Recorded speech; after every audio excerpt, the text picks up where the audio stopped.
Good morning, good afternoon, and good evening to you, planet Earth. This is the old skipper, the Numismaniac, along with Dale, and Eurocoins has joined us, which is quite nice. Welcome to another day of history through World Numismatics, where you can earn yourself a few coins by being one of at least 3 people in our chat that actually adds to the research as we go along. And the more work you put in it, the better chances you are of winning a nice little coin. Coins are accumulated, and at the end of the month, you will get a nice little package, which is quite pleasant to have. How are you doing, Dale? I'm doing much better, thank you. I've had a few bad days, but slowly getting back to what I would call kind of normality for me. But keep smiling, keep going, carrying on as usual, and we've all got to do it. Normality. You're not saying that in front of Zoe, right? Yeah. Yes.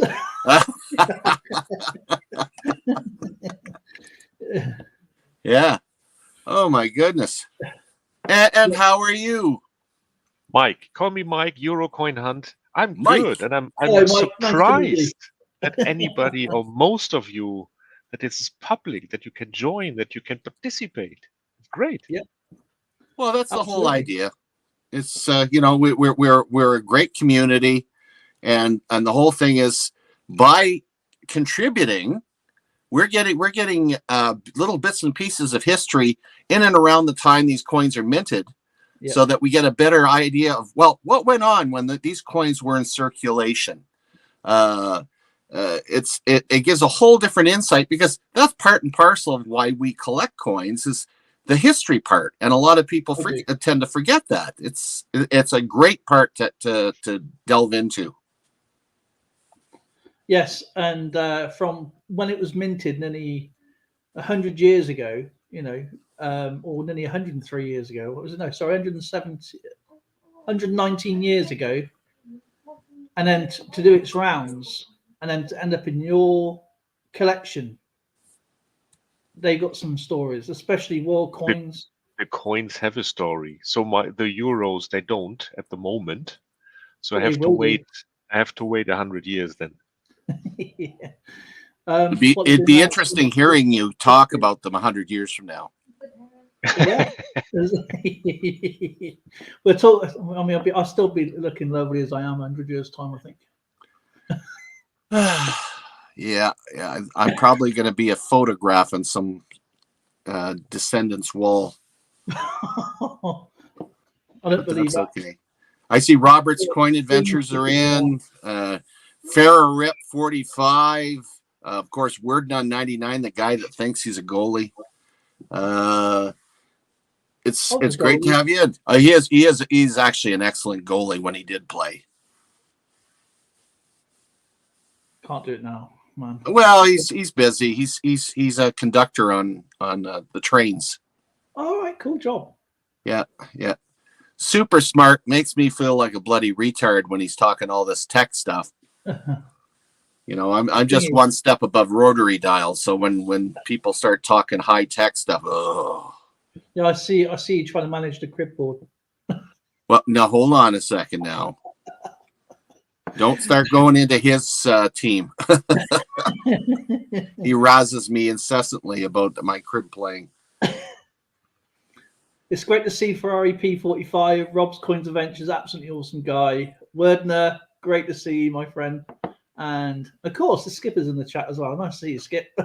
Mike, yeah, I'm here. And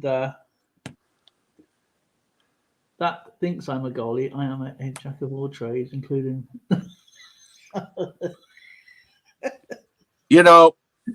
It's okay. It's okay to get pissed off once in a while, buddy. It's good for the soul. Oh, yeah. Oh, yes. All right. We'll see. Oh, man, you guys make me laugh when you're online. Oh, my goodness. Well, you know what?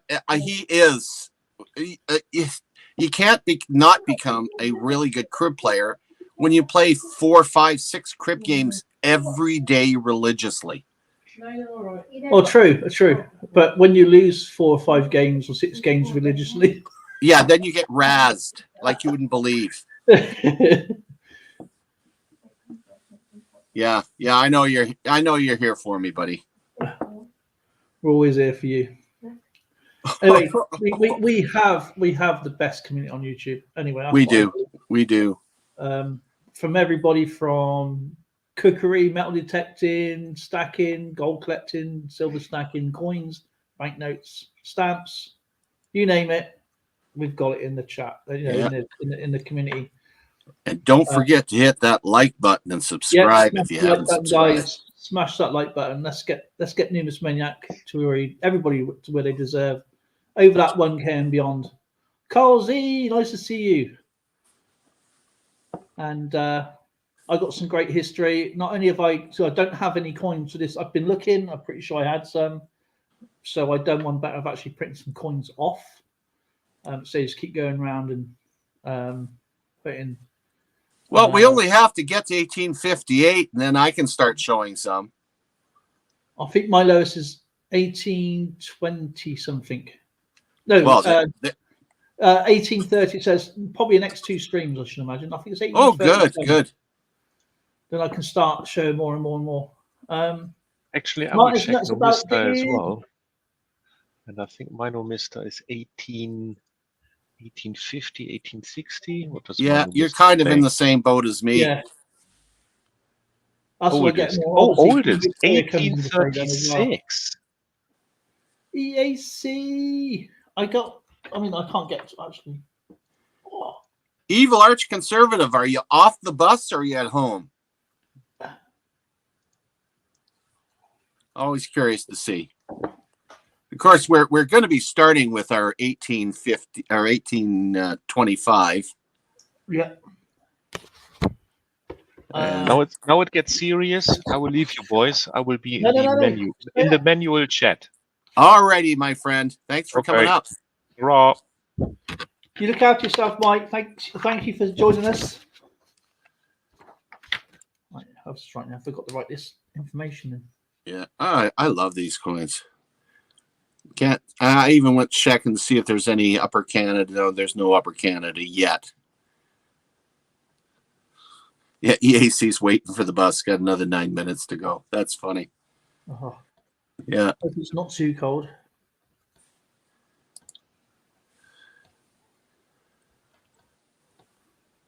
King Ferdinand I of the 2 Sicilies dies in Naples and is succeeded by his son Francis. That's cool.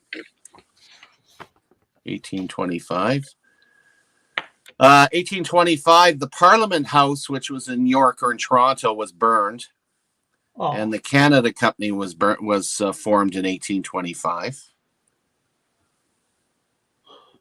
So what caused that? It doesn't say. Is that arson, electrical, or gas, maybe? Most likely it would have been gas if I, looking at the time. Electrical, no. Insurance claim. Alrighty. What I'm going to do, I'm going to cut these slips off because it's going to be easier to do.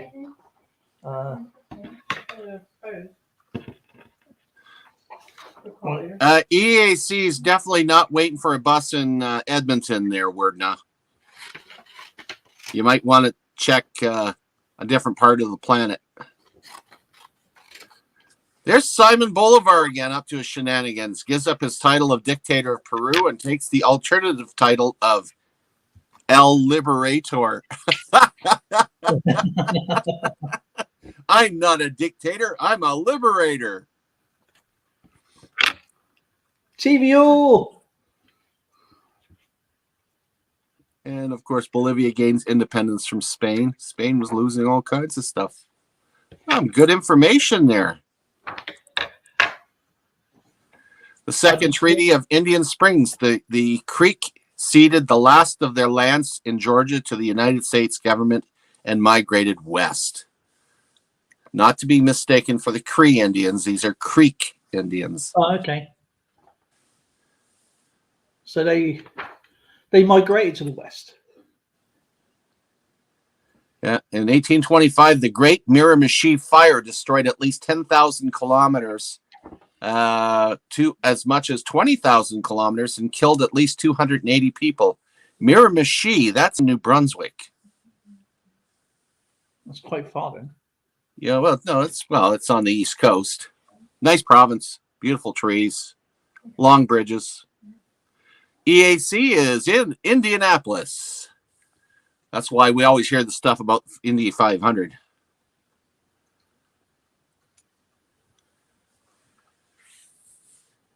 I'm just going to quickly read this out for everyone if they want me to. Oh, yeah.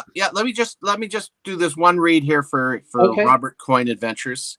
March 1st, the outbound British East Indiaman Kent is destroyed by fire in the Bay of Biscay with a loss of more than 800 lives, but over 550 are saved by passing ships. Well, that's good news.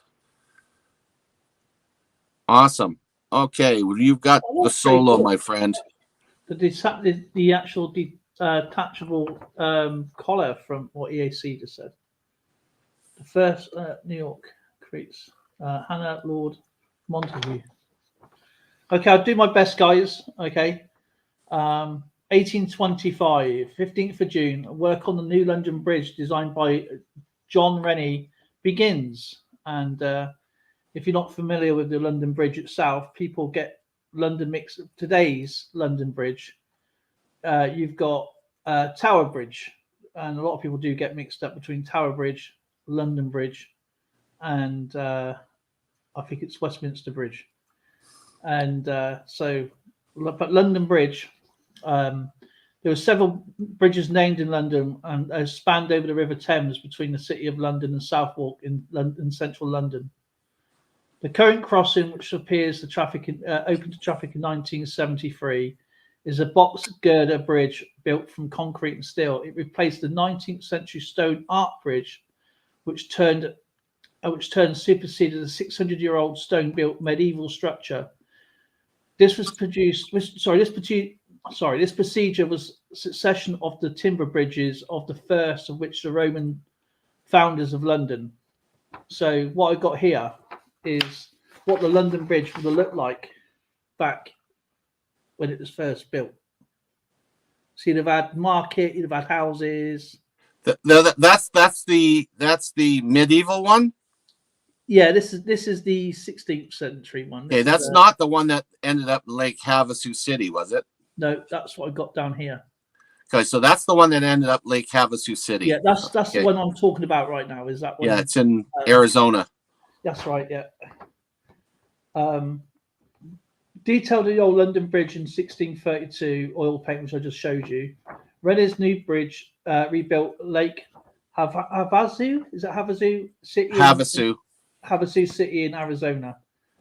Basically, what they've done is I couldn't find the man who bought it. It was a tycoon, oil tycoon, I think. Yeah.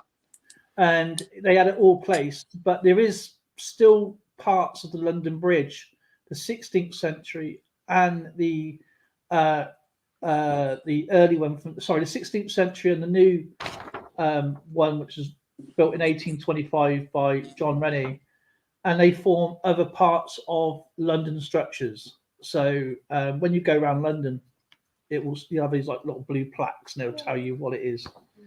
But it's a fascinating story. But they just shipped it all the way over to and rebuilt it. So yeah, that's what it looks like now in Arizona. So if you live in Arizona, you'll be walking over the original 1925 London Bridge. My grandmother walked over that bridge. She lived in Phoenix. Oh, cool. Sent me pictures of her. See, I'm on London Bridge. What? Yeah, it's strange, isn't it? 22nd of June, Cotton Mills Regulation Act established a maximum of a 12-hour day for children under 16. So imagine if you're under 16 years old and you're working in the cotton mills and you're only allowed to work 12 hours. Only allowed to work 12 hours. Okay, the limited hours of work the children under the age of 16 years to 12 hours a day between 5 a.m. and 8 p.m. with half an hour of breakfast, half an hour off for breakfast and 1 hour off for lunch. That's all you're allowed to do. So yes, imagine them days. Welcome aboard, TVL. TVL's away from Morocco. And this is a coin here. This is I think that's the right one. Yeah, this is a 6p. And I've got the mintage figures there. 483,124 minted. King George IV. You've got the I can't remember which way around it's going to look at you, but the top left is going to be representation for England. So is the bottom right there. And then you got bottom left quadrant is it would have been called Airden, I believe. And then at the top, you have the single lion, which is going to be for Scotland. And you have, I believe that's James IV crown at the top of the Royal Garter going around.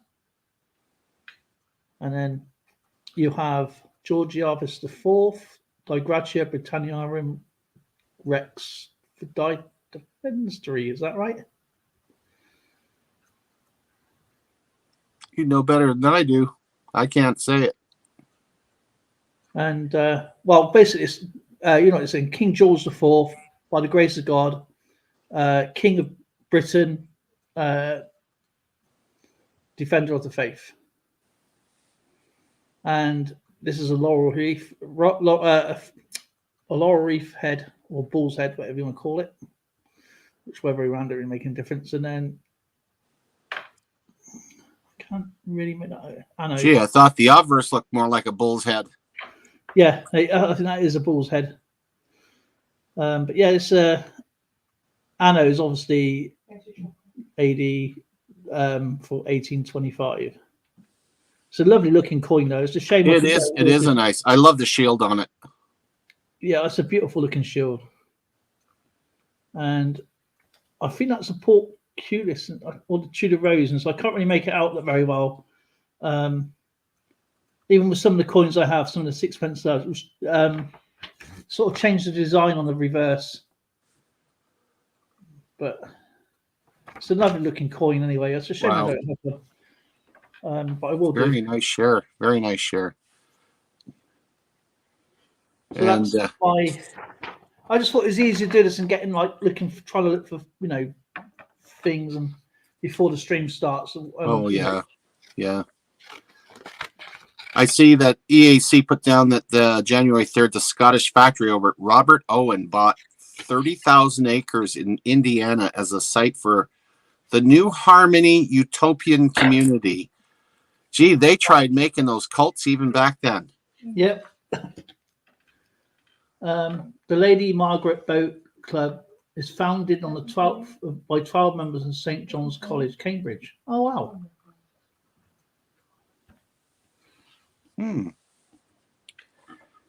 The Erie Canal from Buffalo to Hudson River was finished to New York City. It puts competitive pressure on Montreal and Toronto for merchant elites to finish the canals. So there we got a bunch of capitalists trying to race so that they can get their goods to market faster than the other guy. That's the way you got to do it, though, isn't it? Yeah. It's like probably the same as the bull ring in Birmingham.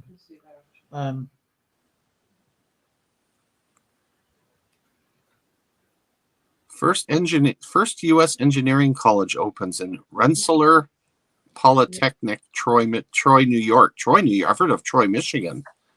Troy, New York. Never heard of that. I've heard of Troy, Michigan. The world's first modern railway at Stockton at Darlington opens to England. You know why they built that, though, don't you? Because later on, it runs Stevenson Rocket, I believe. Wow. Do you know why women on the railway used to put pins in their mouth? Get to the point. because when he used to go through tunnels, men would try and kiss them. No. Yeah, true fact. Hey, Bo Selector Coins, how's it going? The comet is sinks off Scotland.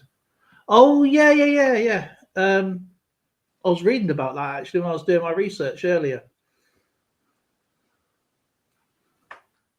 The Erie Canal opens, providing passage from Albany, New York, to Buffalo Lake Erie. Wow. Yeah, that's what we were just talking about. That's trying to get the one up on the British that are in Canada, right?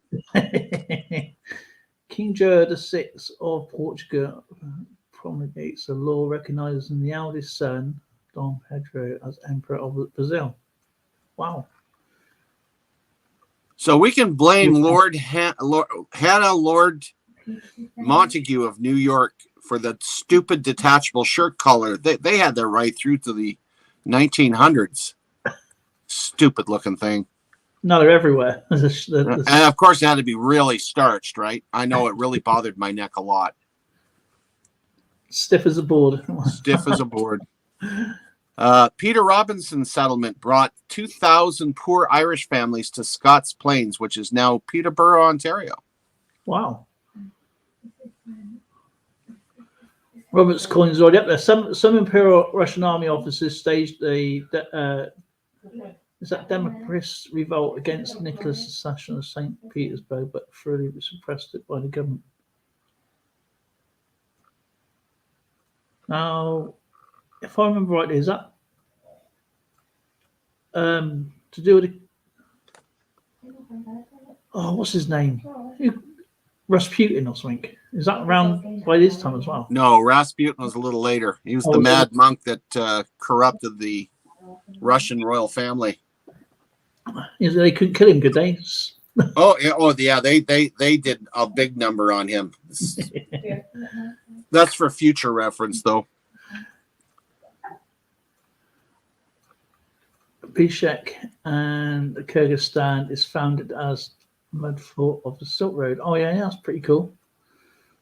People don't realize how big the Silk Road is, do they? There's some really good information on here. Holy mackerel.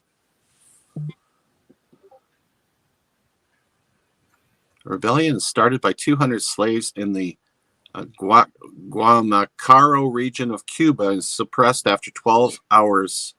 In the ensuing months, most who weren't killed in the battle would be hunted down and killed. This is crazy.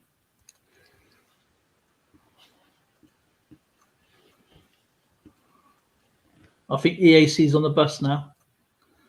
A new Combination Act in the United Kingdom makes trade unions legal according to the narrow defined principles. Yeah.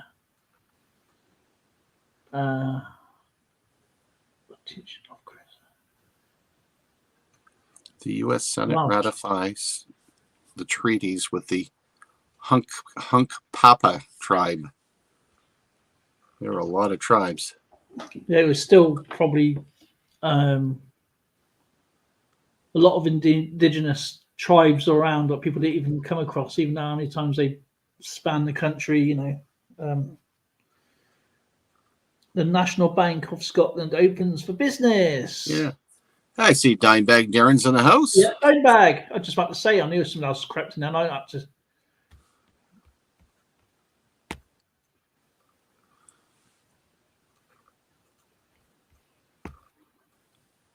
And London becomes a targeted city for the world, taking the lead from Beijing. That's hard to believe. London was bigger than Beijing in 1825. Well, yeah, I mean, Beijing was still virtually still a poor place. Saw small pictures. If you look at the before and now pictures on YouTube or whatever, it's amazing. Mm-hmm. Even Dubai and all that, they're just like little port towns.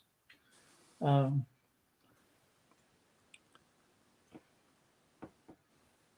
becomes that's huge, man. The U.S. Senate ratifies treaties for the Mandane. Was that Valente, Ilola, Minatari tribes? You know, it's interesting. You're reading these tribal names, and today you don't see them anymore. No. Not these ones.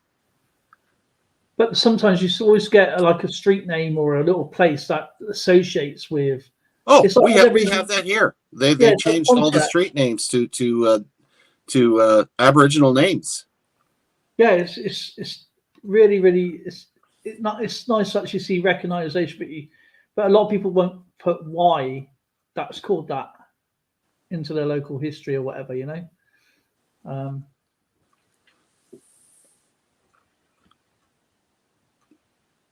Michael Faraday isolates benzene. Michael Faraday's a very interesting scientist because he was self-taught. A lot of people don't know that. He invented the Faraday cage, which yes, stood in like electrical cage, like a bird cage, and zapped himself with thousands of volts of electricity. Incredibly smart man, him. I'll tell you something about Buckingham Palace. He probably already knows. Is that Buckingham? When you see the front side of Buckingham Palace, that's actually the back side. So when you go up to the gates and you've got the balcony, that's actually the back of Buckingham Palace. It's when Queen Victoria. I mean, why would you want something facing out into an open street when you've got a lovely garden at the back? Do you know what? I never thought of it that way, but yeah, I guess so. So the parade ground is actually, in fact, in the back of the palace. Yes. And but Queen Victoria changed it so she was facing the people.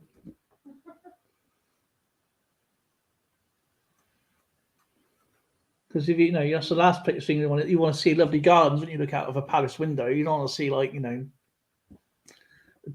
I mean, just think London's different. What it was messy and what it is, but but you know, it wasn't a very nice place to look at. Australian city of Brisbane's founded in 1825. I wonder if they had problems trying to name that city.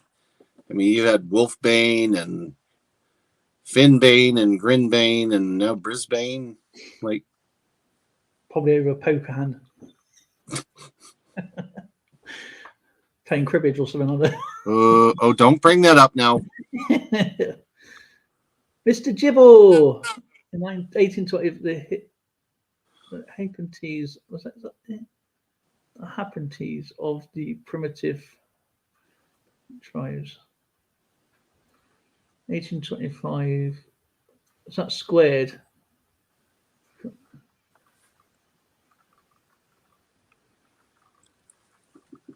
Interesting trivia.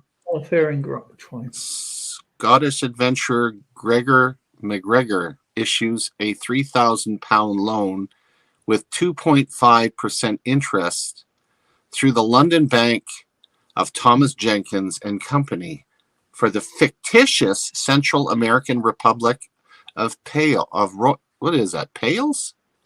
Pius? Payas. Pius? In other words, it was a scam. Word that creases me up. What about cribbage hands? Skip needs to learn. His action leads to the panic of 1825, the first modern stock market crash in England. Well, there you go. There's always someone in there trying to rip people off.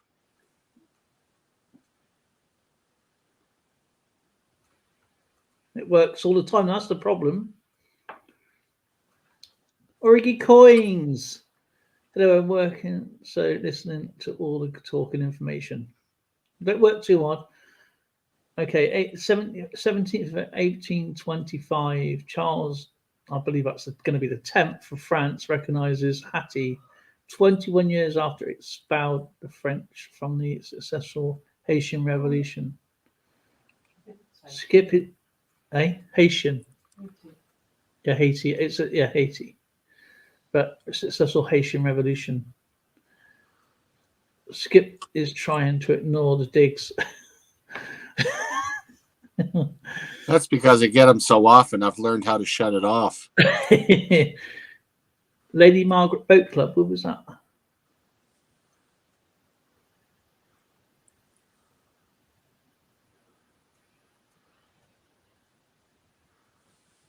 Is that for girls? Must be for girls. I'll tell you something now. With that coming up, one of my favourite annual races is coming up, which is the Oxford and Cambridge boat race. I think the first one must have been rough on my father-in-law. 1829, I think. He got a master's degree from both Oxford and Cambridge, so when he was at these bloody events, he must have been really dealing with a split head. Like, who do I cheer on? It's like me. I served in too many regiments, so I have an identity crisis. My brother's like that. He's clever as anything. He's just oh,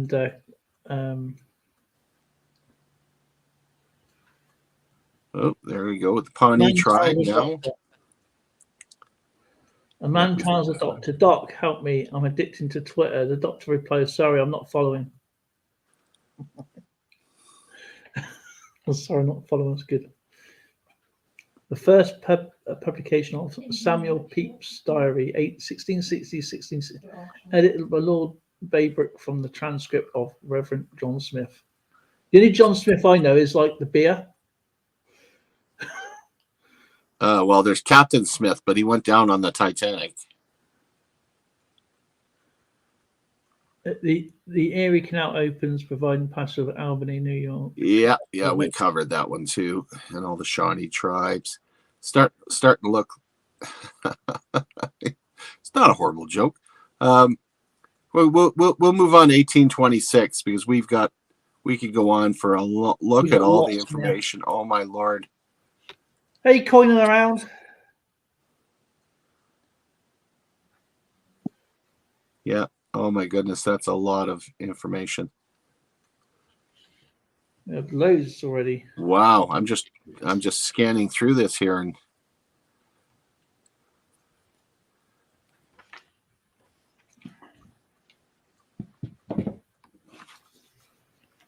I might as well put that one on because we need a little bit of humor here. What did the bald man exclaim when he received a comb for a present? "Thanks, I'll never part with it." That's actually pretty cool. We're on 1826 now. Yeah, 1826. That's 1826. Oh, that's a beautiful coin, that is. Aren't they beautiful coins? Oh, look at that. Do they make them so nice, man?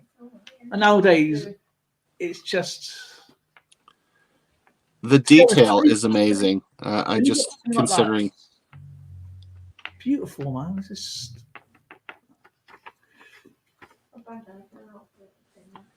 I got to get myself some of these. Do you know, in modern day coins, you can tell they're machine, computerized, and all that sort of stuff, even though they're nicely made and all that, but there's still lots of help, lots of what goes into the computer and all that, and to make these coins. And back then they had to make, nothing like that. They had to make them by carving them into like, what do you call it? Like porcelain or something like that, or whatever, marble, or whatever they were using. But this is another one, 1826. Oh, yep. Marlin's in the house. It's another 18. I don't have any coins for these, so this is another sixpence. And this is what they call the naked head. Because the naked head. Yeah, it doesn't have a lorette in his hair, so. And it was 689,040 minted. It's reading backwards to me, so. And There's a different style of sixpence where it changed. Where's my? I had it here somewhere.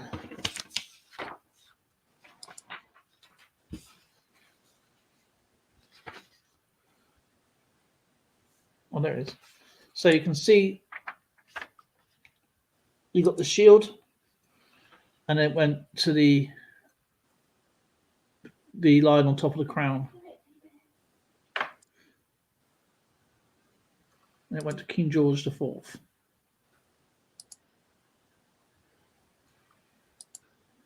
So this is the first coin for King George IV. Sorry, the way it done the V and I. Yep. I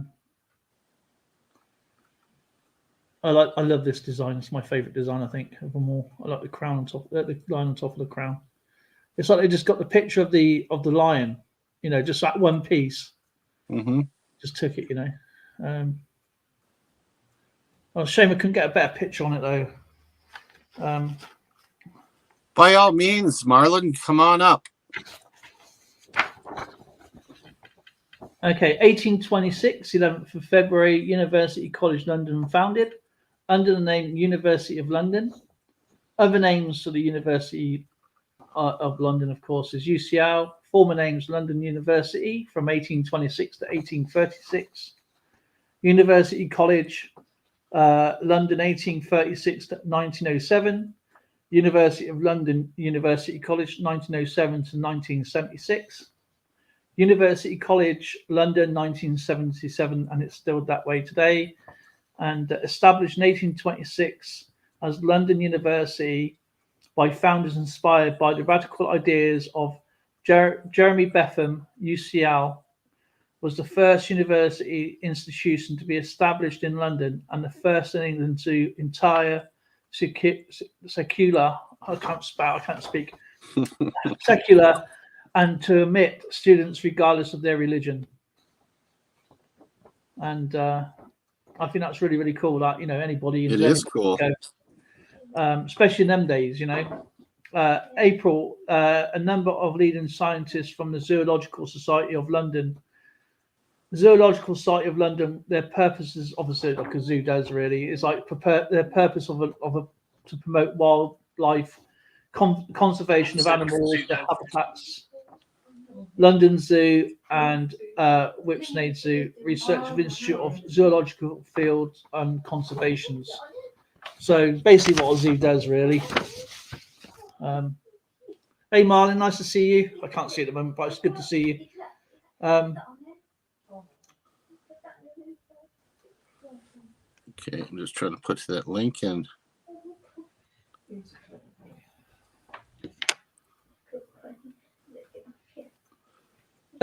You might time you out. I'm scared.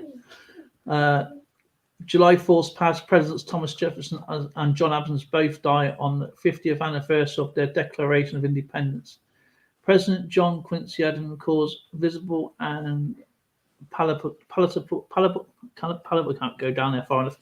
Palatable remarks of divine. Is that right? Oh yeah, Beethoven. Yeah. String quartet number 13 in B major. It's just gone up. April the 1st.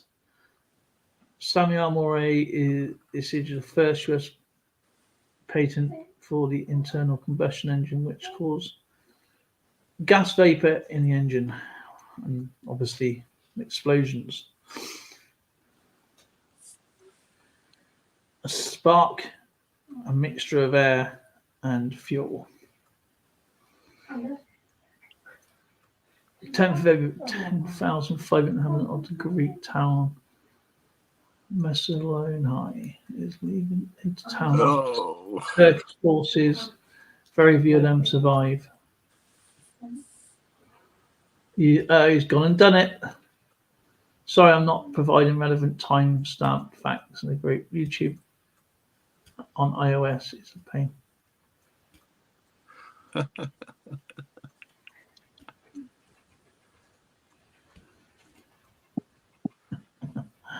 Not sure what Word was trying to do there. I think he's trying to say that he can't keep up with the because of iOS.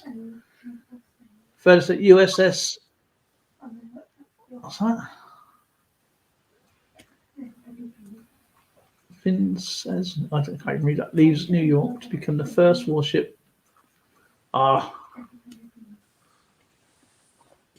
Charter granted to the Van Diemen's Land Company. Van Diemen's Land, wasn't that for prison? I have no idea. Van Diemen's Land rings a bell. That's a prison land, I'm sure. Royal Charter though, is that? I know. Where is that? I think it's Australia. That's got to be New South Wales then area. Maybe. Where is Van Diemen's? Oh, come on. Work for me. Randy. Where's Van Diemen's Land? Van Diemen's Land was an Antarctic treaty area. Oh, Antarctica. Oh. Wow. That's worse. I wouldn't want to be stuck there. No thanks. If you leave YouTube to look at facts to share picture, it doesn't because YouTube believes the simple feature should. That's true, probably. Who burned it?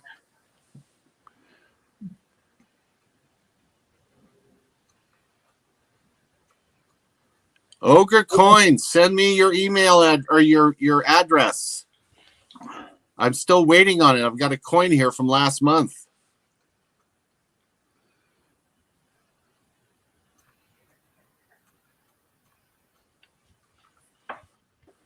(1825) Charles X of France recognizes Haiti 21 years after expelled the French after a successful Haitian Revolution. 1820. Oh, that's 1825. We're on 1826. Yeah, you're a little bit behind. Past Presidents Thomas Jefferson and John Adams died. I had seen that one.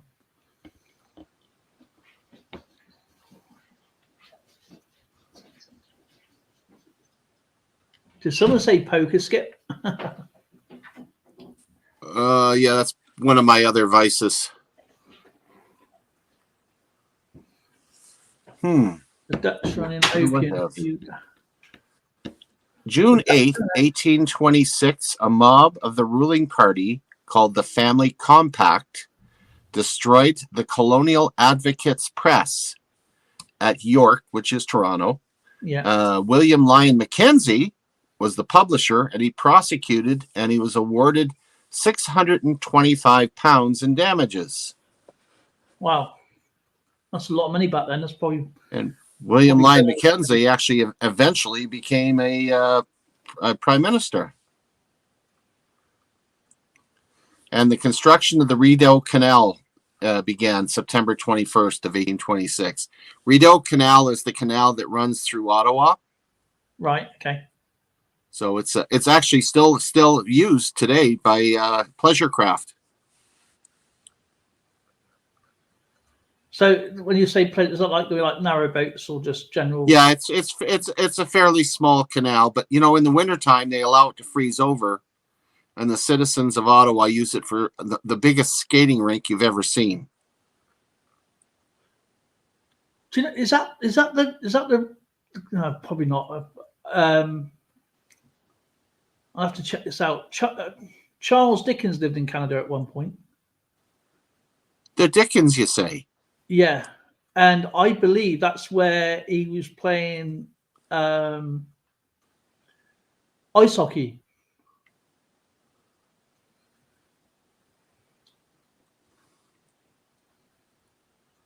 I'm pretty sure it was, if I remember correctly.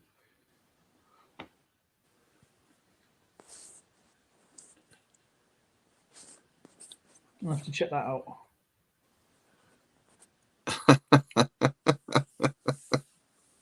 Yeah. I'm sure there was quite a bit of running going on about back then.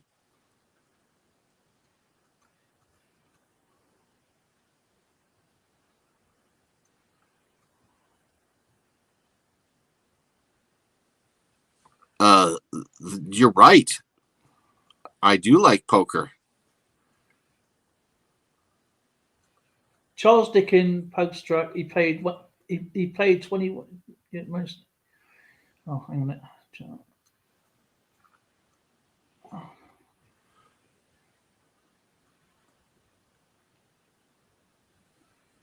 This is the first one. Netherlands South Williamsport, which is Bosch Liege, opened. The USS Vincennes leaves New York to become first warship to circumnavigate the globe. Really? September of 2020 or 1826.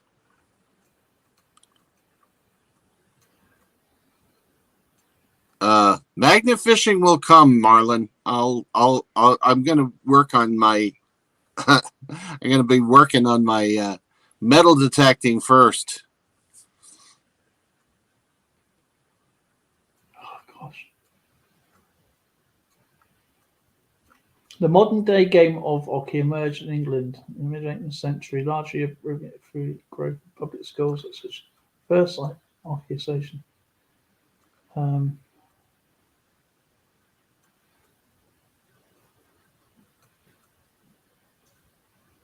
Yeah, that's right. We're both in Alberta, Marlon. You have to take me off if you want to see each other. The Greek frigate Hellas arrives in Nafplon to become the first flagship of the Hellenic Navy.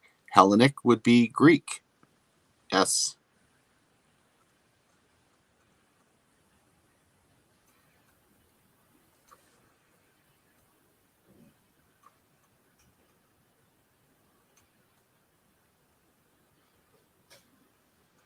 Oh, maybe I got it wrong, or maybe I've got an extra one here. I don't know.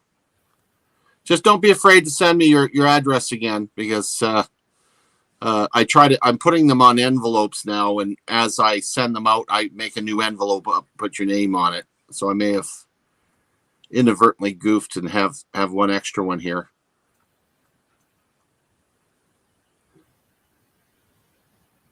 That's right. Not Charles Dickens, Charles Darwin. He in 1818 in 1818 and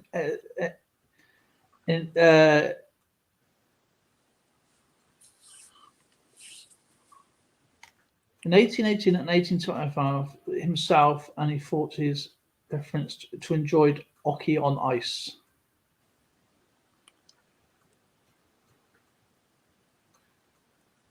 There you go.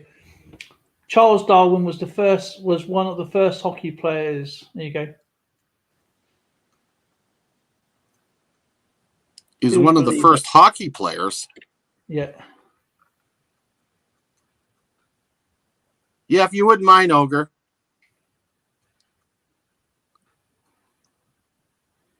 Charles Darwin played ice hockey in Shrewsbury during the 1820s.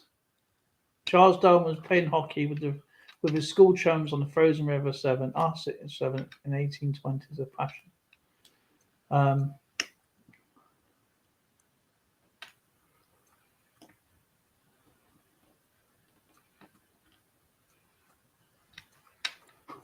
Turns out he did have an evolution of something then, didn't he? Ice hockey. Very true. I'm still on big screen, by the way. Yeah, I see that. Let me out of here. Let me out of here. December 1826, the paddle steamer. Hello. Hello. You felt lonely. I feel like I'm trapped in the SS Constitution. Is that Constitution?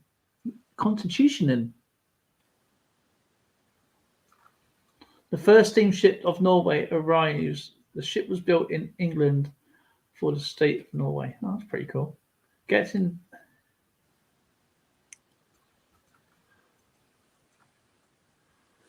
into downtown and starting to get buffering.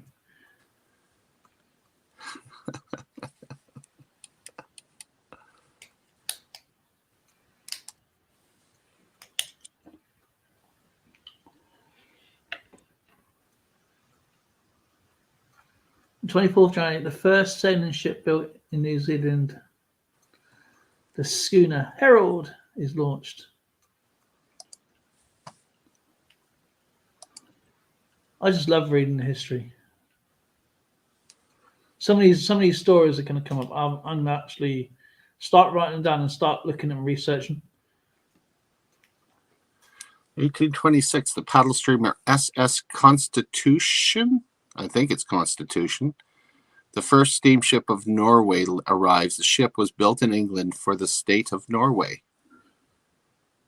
Constitution. It's got to be.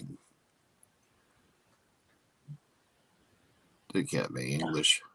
Wordner. BAC is a lady, by the way.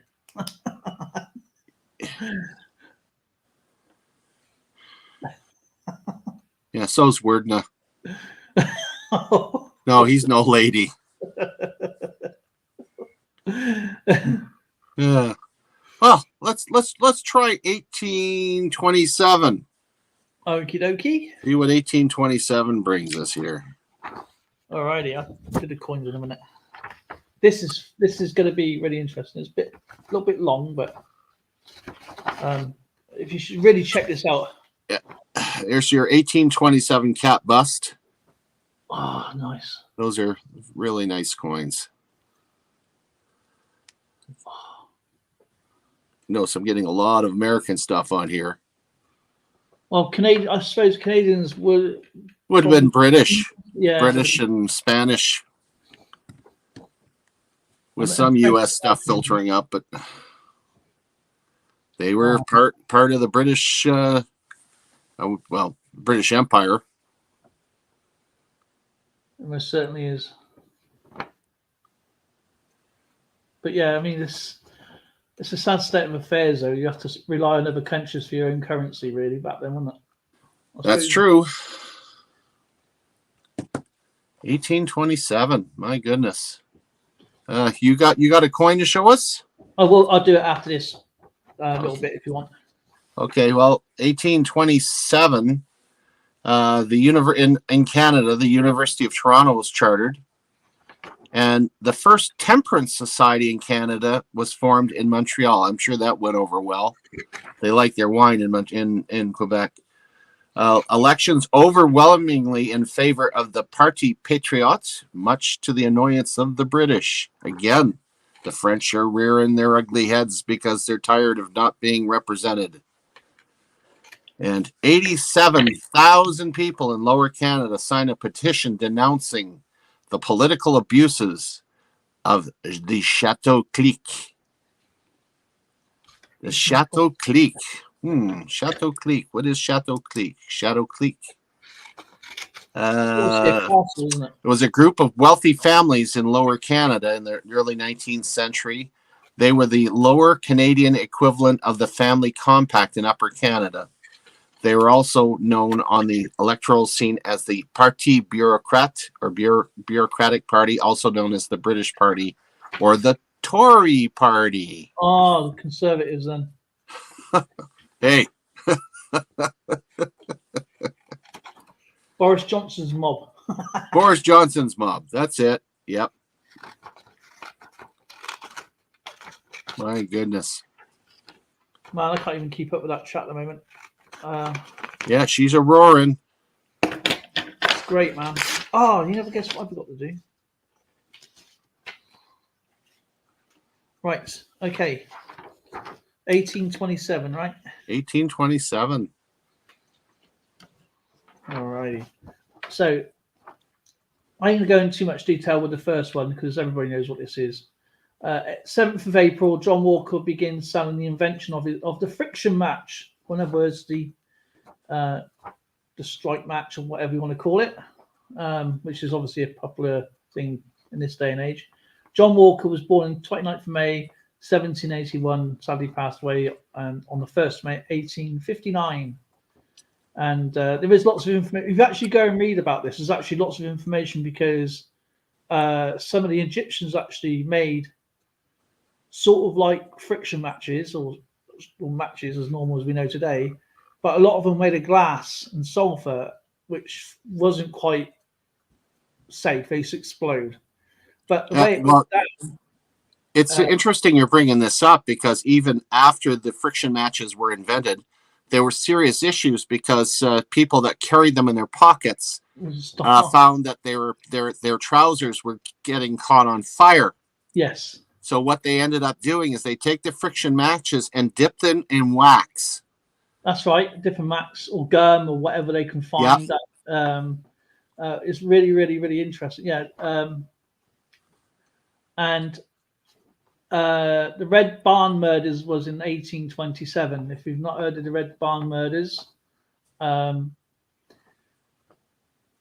committed in Polstead, Suffolk, England, which a young woman, Maria Martin, was shot dead over a lover, William Corder. The two arranged to meet at the Red Barn, the local landmark, before eloping to Ipswich. Martin was never seen alive again, and Corden fled the scene. He sent letters to Martin's family claiming that she was well, good and healthy. A body was later discovered buried in a barn after her stepmother spoke of having a dream about her murder. Corden was tracked down in London, where he had married and started a new life. He was brought back to Suffolk and found guilty of murder in a well-publicised trial in 1829. Now, this is a very interesting story. Corder was hanged at Bury St Edmunds and in an execution witnessed by a huge crowd. The story provoked numerous newspaper articles, songs, and plays. The village where the crime had taken place became a tourist attraction. The barn was stripped by souvenir hunters. The plays, ballads, and songs remained popular throughout the next century and continue to be performed today. And there's a picture of the Red Barn. You see that, okay?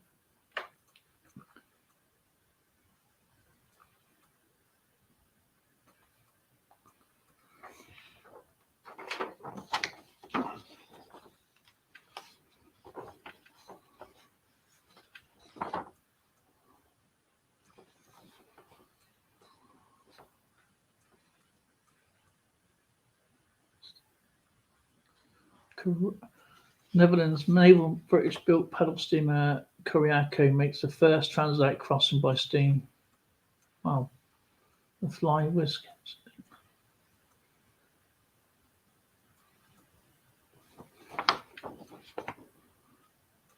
Surrender under forces under James D. Nice to see you, James D. James D. He's one that I need an address for. Send me your address, James D., because I've got a coin that's sitting here that's been waiting from last month. There's my email address in the chat.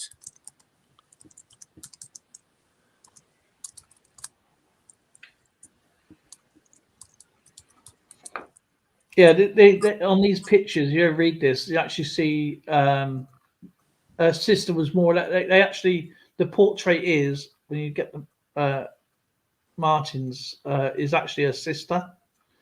And apparently her mother dreamt of a ghost and drew a ghost where important to her grave, and that's how they found the body. But there's lots of controversial sort of thing. That was in 1827. So,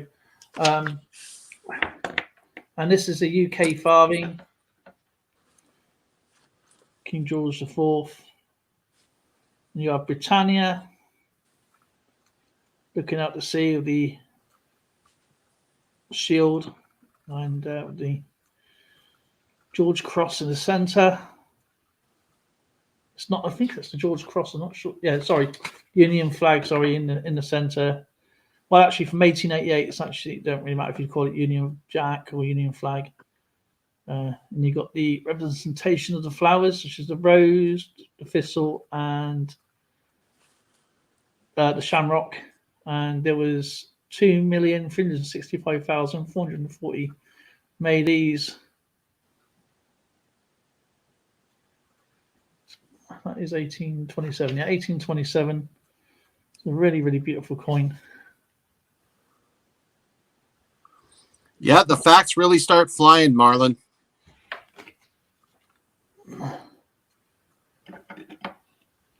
Yeah, that bow emotion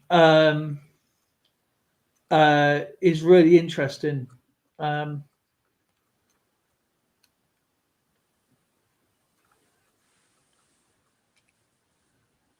the bow emotion is basically if you ever see, do you ever see a TV and you see the little dots on the TV if you don't tune it in properly? Well, that's similar like that with liquids. And he first tried it on silver under a microscope, and it's really interesting how it all went on. What was going on under the microscope?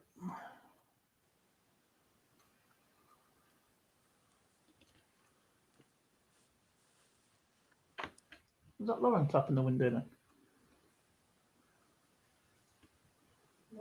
Battle of It, the Russian army under Ivan Paskovich storms Yerevan, ending in a million museum times of Armenia. The Roman Catholic. Oh, damn it!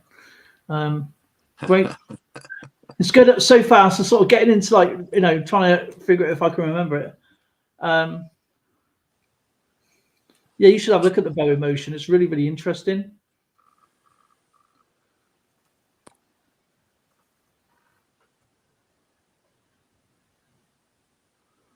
Voting completed for elections of France. 430 members in the Chamber of Deputies. The ultra-loyalist support of King Charles attempt to lose their 233-seat majority to finish with. Oh my God, that's a lot of seats to lose. No kidding, eh? Oh.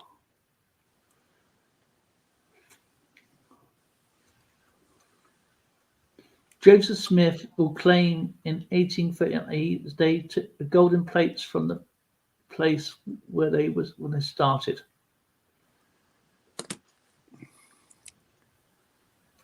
At the big, and that began writing down the Book of Mormon. Oh yeah. Now, yeah. Basically, the plates were shown to Joseph Smith by the angel Moroni. Yeah. Who and Joseph Smith copied what was on the plates, but the golden plates have disappeared and have never been found, apparently. And it tells of a civilization that was here in North America that completely disappeared, and it was visited by Jesus. That's why Latter-day Saints, Jesus was supposed to have visited them after the crucifixion. So a lot of people don't know, and I can't get into specific details, but having worked with LDS for as long as I have a pretty good idea in their belief system. So it's I years ago I read the Book of Mormon just for the sake of trying to understand about what it was about, and it's quite interesting actually what they believed in. I mean, I don't really get into religion. I like the history. I just don't really get into the the pressurization of religion. Oh yeah, no, and that's something we won't get into here. We're just looking at well, what was that all about? Okay, yeah. cool. That's exactly what I was trying to get. What's it about? Is literally because even though when Distant Aggressor reads out his sermons every week, I still listen to it because it's still fascinating. Yeah, I already got that one about the match. Hello, young man. Get your nose. Give me my nose. Give me my nose. Ding, ding, ding, ding, ding. Get mummy.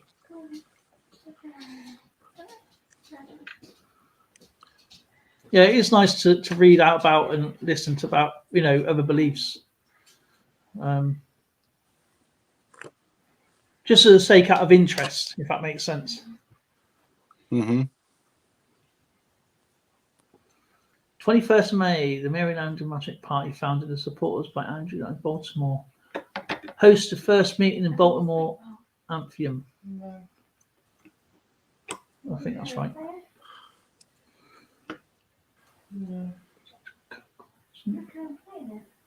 The Monthly Herald. All right, that's pretty cool. It is. It is interesting. And it's very interesting that so much of it came from the UK.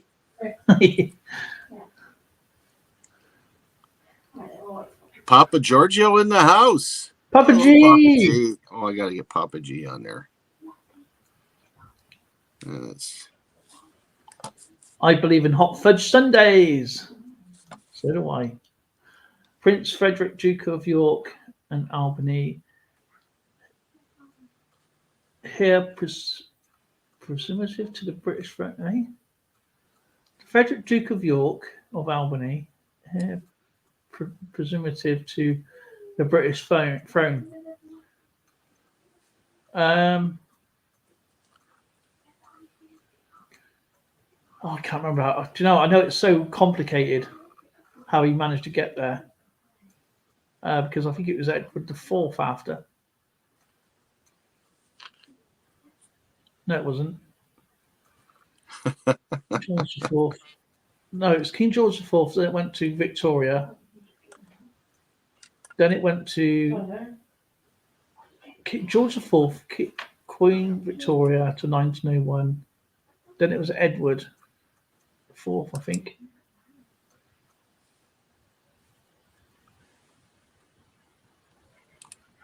Oh, my days. Oh, I can't think. King George. Are you running through the line of succession in your head? Yeah, King George V, King George VI, and then Queen Elizabeth II, I believe. Yeah, sounds about right.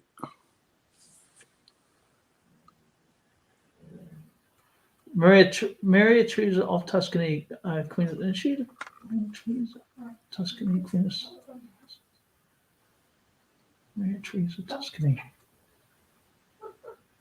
George. Do you know what? Some of these are popping up, and do you know when you have like, is that, you know, you've like heard this before? The first English translation in Christopher Columbus Journal, Samuel, published in Boston.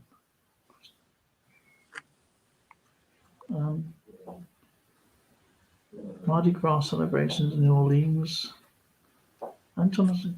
First public gymnasium in the U.S. in 1827. That's cool. Portland, Maine.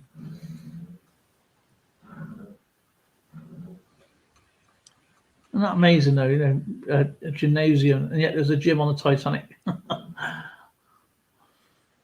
just almost under 100 years earlier. Samuel Crompton, English inventor, died. Oh, wow. Have you ever thought how terrible it was for the poor bugger that was in the sauna when that ship went down? From hot to cold. Instantly. Oh, man. A lovely hot bath, you know, turns into like a freezer. U.S. inventor Joseph Dixon of Salem, Massachusetts, begins manufacturing lead pencils.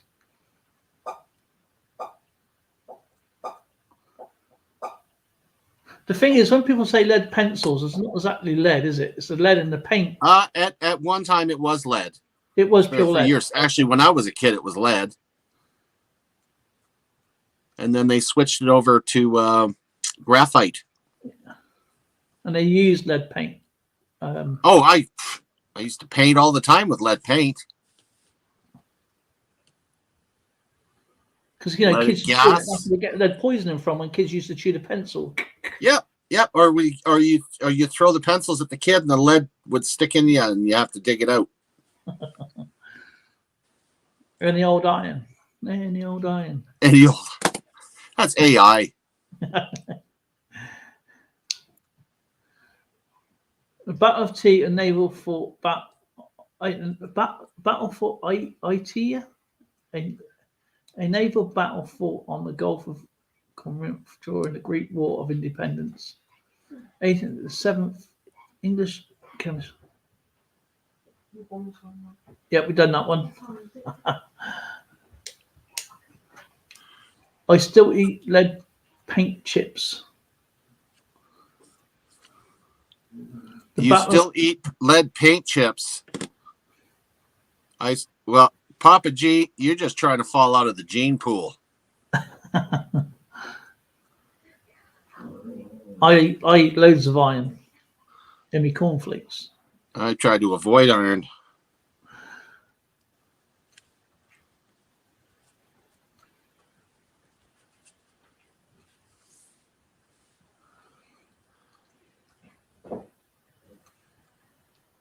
Yeah, it's the thing is when people's popping up like chat really quickly, you get like a lot of the repeats, don't you? Yeah, we are getting a lot of repeats, but I'm keeping notes here. I'm actually, you may not know it, I'm actually using tallies So am I. because it's. Oh, are you? Well, yeah, but you're used to it. I it's sort of like I mean, I'm actually writing down some of the points that I want to go and read later on. Oh yeah, it's a sad day for music. Ludwig van Beethoven dies.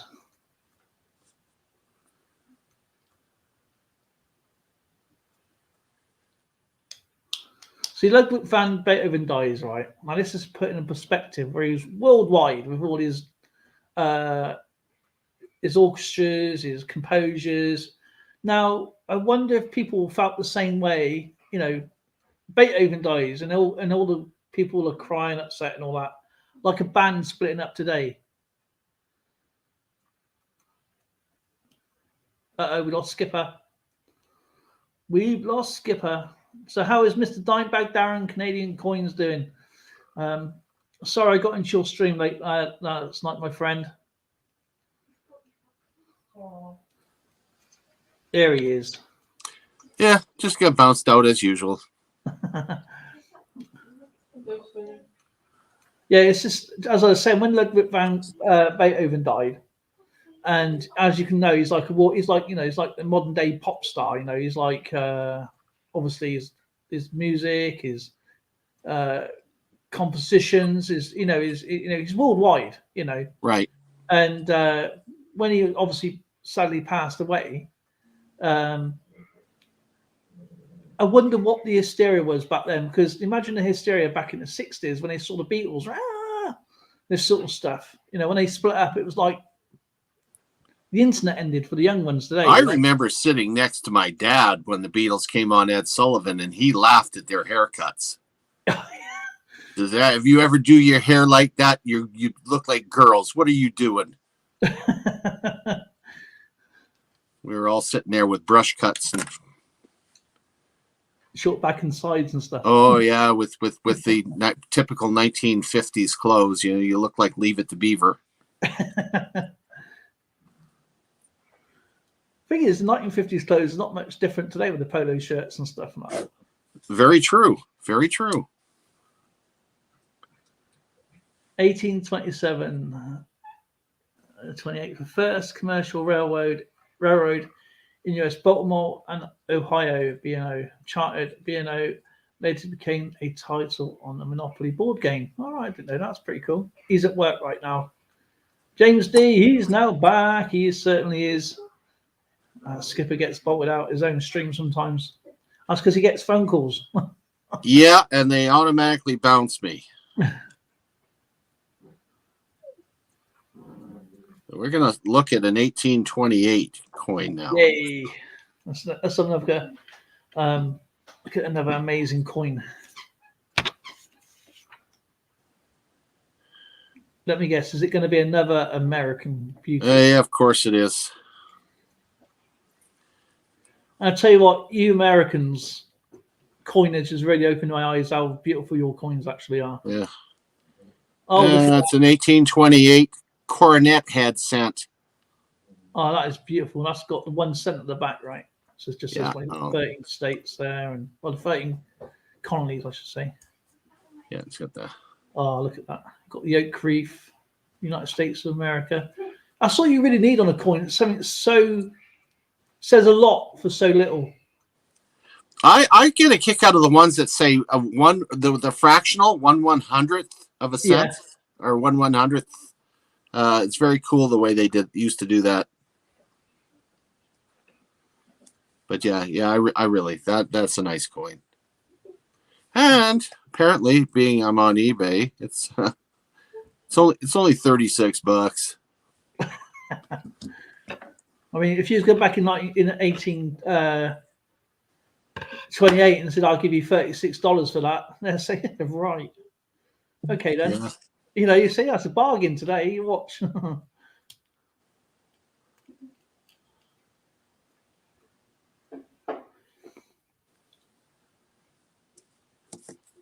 All right. Shall I show you my? Oh, you got me up. Yeah, I got you up already. How about that? Go ahead. 1828. 1828. This is an 1828 farthing again.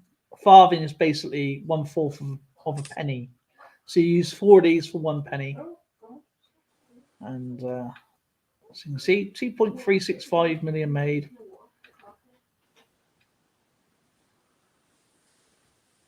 So really nice. Can you see he's got his hairpiece there, like his laureate. So you got Britannia. That's a good looking coin. It is. I got similar coins to this, but they're later on. So, and it'll tell you what the details of Britannia on there is fantastic because Britannia, believe it or not, was first introduced in the Roman Empire, and it wasn't until 600 years later they put it back on these coins. That obverse looks very familiar. You know what it looks like? The president of the Ukraine. He looks like Vladimir. What, Kazansky? Yeah, it looks just like him. Look at it.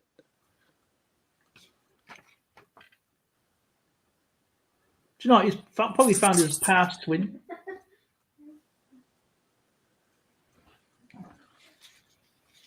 I think we have a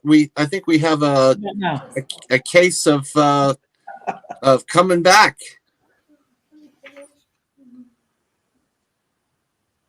Do you know what?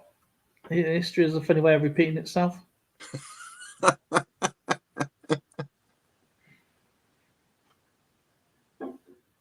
I can't stop looking at it now. Alrighty, here we go. 1828. Ready? Now this is a story that everybody would know. This is not this one, but the second one. The 25th of October, St. Catherine's Docks opens in London. St. Catherine Docks is a former dock, now a mixed-use district in central London. The London Broad Tower hamlets in the East End. It lies on the north bank of the River Thames, immediately downstream of the Tower of London and the Tower Bridge.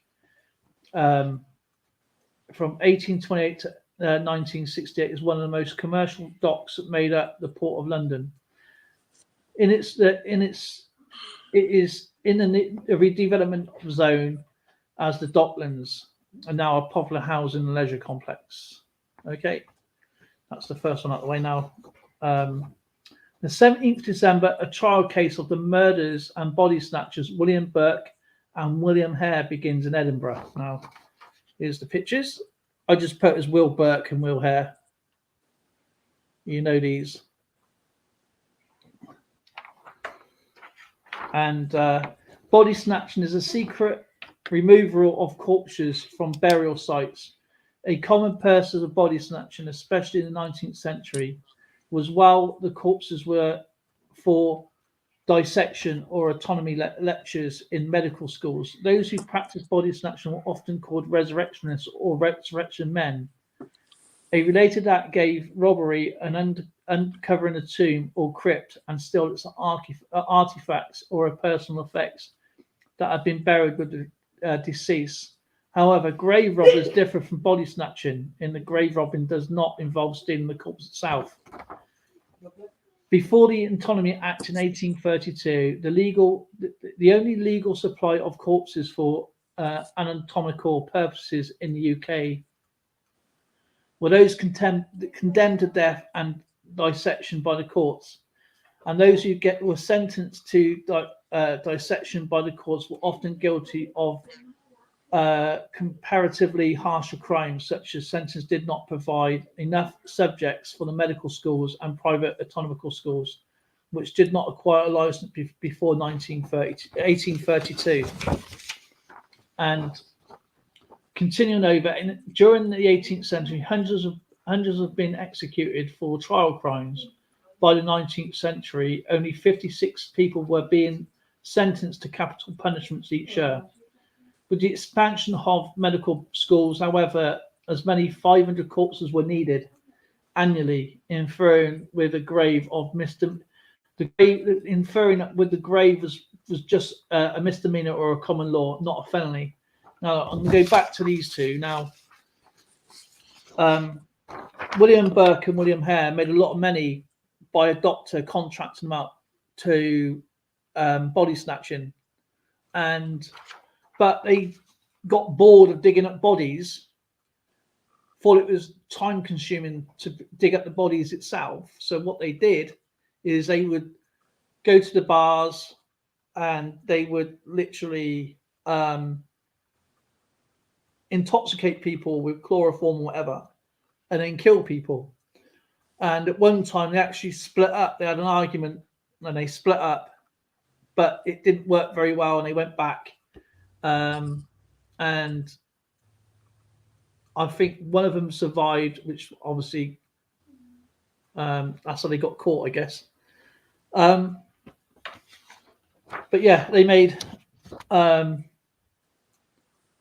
pretty good piece of money in Scotland, and there's lots of tower houses to protect the grave sites, and people were concerned that grave sites were looking like zoos with all the iron to protect the people. But I believe in the United States, not all states, I guess, that once I'm not sure about today's law, but going back and probably around about the same time when grave robbing was really, really for the same reasons were very big, and because there was no real built up areas, the grave robbers, no one can do anything about it, because apparently there was what I read was after death no one really owns a body, and it took people to ask night watchmen to look after the grave sites at night.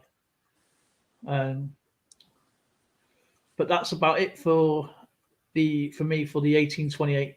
Anyway, Skip. Alrighty. All right, he says. Alrighty. Well, mine doesn't seem quite as exciting in Canada, because the amount of information that they provided me was pretty scant. William Lyon Mackenzie was elected to the Assembly with the first reform majority. A settlement began in Stratford, Ontario. I've been to Stratford. Actually, I had the Stratford Shakespearean Festival there. A memorandum is sent to the Parti Patriote, which we talked about before, to the British Parliament, listing the grievances over lack of power for the elected assembly and other issues. So they're wanting their voices to be heard. You can't blame them. No. You know. And that's pretty well it. I'm just taking a look at what we got in the chat here. It's amazing. Without confrontation, there's not much going on, unless it's bad news. Something, it's nothing. Oh, this person gave away $1 million to help a neighbor. There's nothing like that. And I'm pretty sure there were some people that would do things like that back in them days, because it's just in people's built nature. But a lot of it is crazy. London Zoo opens from 1827 to 1828 and went on. Still open today, of course. Cabinet pudding, all chancellors pudding was invented. Oh wow!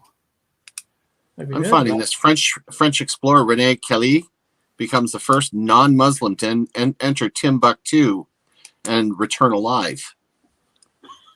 Oof. They didn't treat non-Muslims very well, I guess.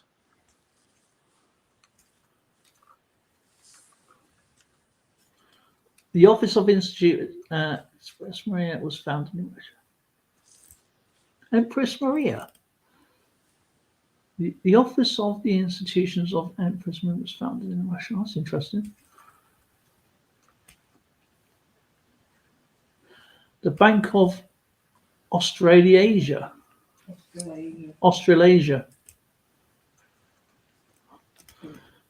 I can't read. No, we don't, Dimebag.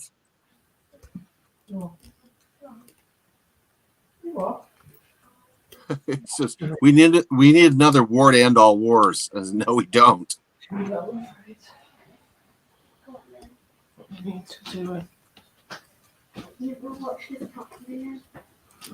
Gentleman's relish, a type of anchovy paste, is created by John Austin.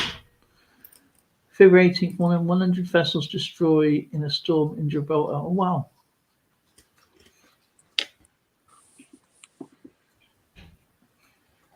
Imagine finding. You understand what a feral child is, right?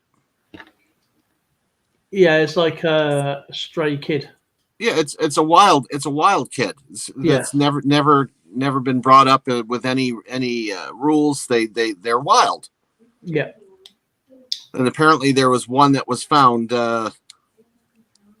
May 26th in Nuremberg, Germany. Kaspar Kauser was his name. It's a bit like Mowgli in Jungle Book. Yeah, just that would be a feral child. Yeah.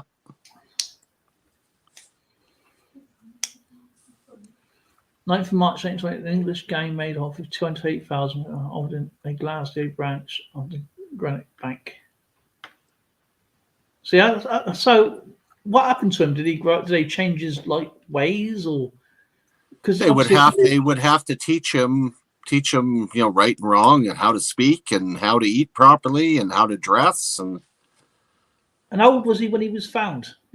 I don't know the details. You have to look it up. An iron suppression bridge is built to link South Stack and Holy Island, Anglesey, North Wales. Yeah. And I'll tell you something about Holy Island. My friend, well, it's my brother's friend, in fact, but we got on all right. He actually, I'm not sure if he's still there, but he was a big name with all the pubs. His job was to go around to these dying pubs and revive them to get people in again. And he did a fantastic job. And with all the money he saved, he bought a shop on Holy Island.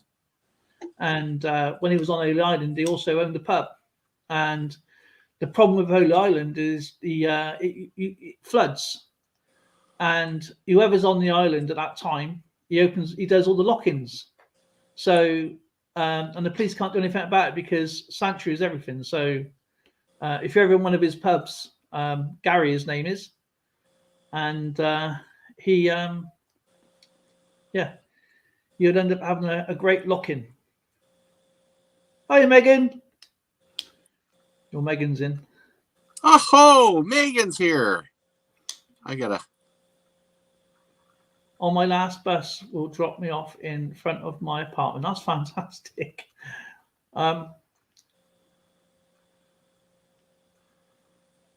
What is cabinet pudding or chancellor's pudding, Papa I G? have no idea. Do you know what? I'll check out. That's got to be something like spotted dick or something like that. Could be something gross. Do you like spotted dick and jam roly-poly and that sort of stuff? It's okay. My favorite's definitely trifle, and what's another one I really enjoy? Sticky toffee pudding with French vanilla ice cream. Now that with the nice sauce on it. Oh yeah. Now we're talking. Hey, Rick, making me hungry now. Sorry. The 40-ton schooner Enterprise, the second sailing ship built in New Zealand, is wrecked in a storm north of Akawanja, with loss of all. There's a lot of Australian stuff going on around this time as well. Well, that's cool. The Bank of Australasia, Australian New Zealand Bank, called ANZ Group, found in Tasmania, Australia. I thought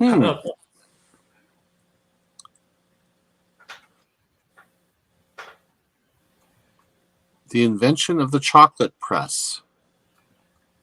It revolutionized chocolate making. This innovative device could squeeze cocoa butter from roasted cacao beans, leaving a fine cocoa powder behind. As I sit here and I salivate just thinking about it. Yes. A dingan overthrows half.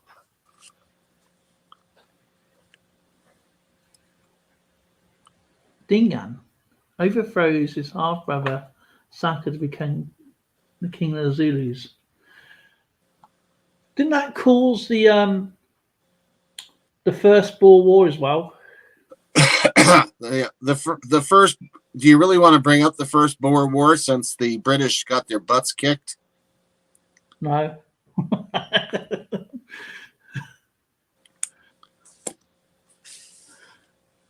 Yeah. It wasn't a good war for the British. No.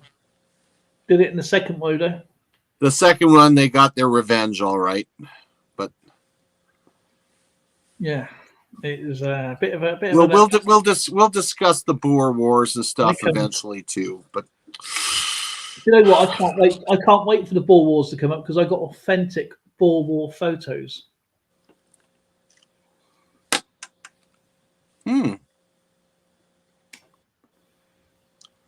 I have to sit down every year on Paardeberg Day and get a review of the entire battle. Oh yeah. I have to get. I gave my boy my Boer War bullets from the Mausers. Oh yeah, cool. They weren't at raw stress or anything like that, but they were found at, when I had them sent to me. They had the photographs as well, so they were authentic. But they were. There's something about relish made out of anchovy paste that just doesn't be salty as anything.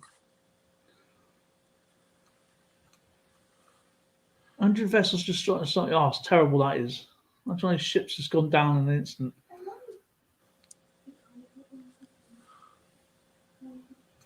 Speaking of which, they found the Endeavour, haven't they? Yeah. 3,000 meters. That's a long way down. 3,000 meters, and in fairly good shape too. Yeah, shape in Bristol fashion. But they're not allowed to touch it. Nope. Not allowed to touch it at all. You can take all the photos you want, but you don't touch it. You look at it. It looks like it just sank. It's it was amazing.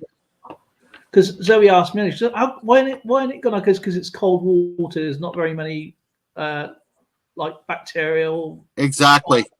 It was preserved. Yeah, it was. Like in warm water, just goes. Yeah, we got a bank robbery. Chancellor's pudding is made with ready-made cake, raisins, and glazed cherries. The pudding is a quick and easy dessert idea. Oh, like bread pudding. Okay. Oh, I like bread pudding. So we have bread pudding and that, but we also have a thing called lardy cake, which also done a similar sort of way. Mm-hmm. Now, when you come over here, right, because you only get like little slices of bread pudding, which is not right. Bread pudding is supposed to be almost the size of your slice. Yeah. A slice is like the size of your, and it should only cost you £1 or 50p or whatever. But it's actually a size of your laptop, and that is supposed to be one slice. It's about that thick. So it's about 2 inches thick. And I would say, well, how big is a laptop? Say 1 foot by 8 foot. 1 foot by 8 inches or whatever. And that's one slice, and that's supposed to only cost you £1. Supposed to. Yeah. If there's any more than that, then it's got to be lined with gold. That sounds so. Oh, glazed cherries. Oh. Another ship down. Papa G goes, maybe the guy in the Endeavour is still in the sauna. I pretty much doubt it. I don't know if they'd have saunas on there, but it would make sense being there in the Antarctic. Need someplace warm.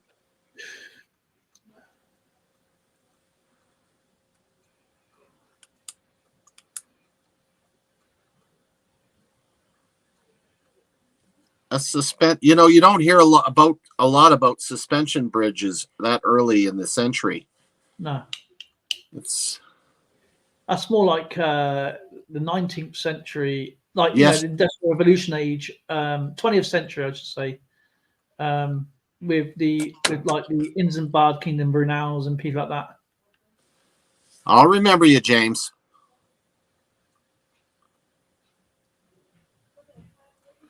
Australia's bank robbery at the Bank of Australia Underwoods building in September 1820, after the thieves had spent several weeks tunneling underneath into the bank vault.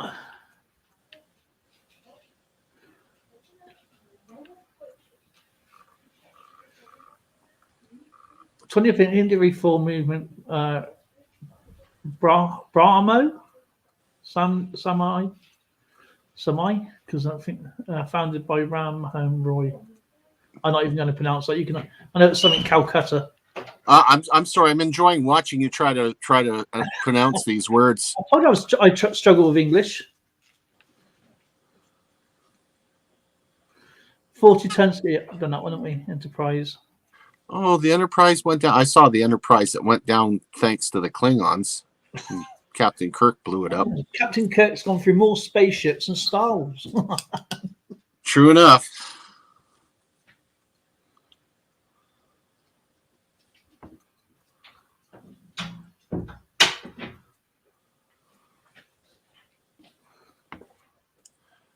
Wow, we got a lot. Okay, that's the recipe. Yeah, I do struggle with English now. I never used to. It's just that obviously. Wrong ears. I am not a Vulcan. My goodness. Wow, that was really good for 1828. We got to do 1829 now. Oh yeah, 1829. Crikey, I thought, wow, that's come quick.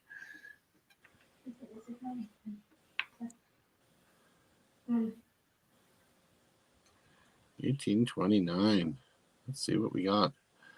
I got some new ones here. Oh, that's pretty. That's a pretty one. I think I know which coins are going to be got by next. Either American, Canadian, or it's going to be these. But my mission is Canadian coins the other week. Oh God. 1829. Look at the toning on that one. That's just amazing. I love it when they're like that. Yeah. It shows real history behind it. 1829. My goodness. Hello, it's me.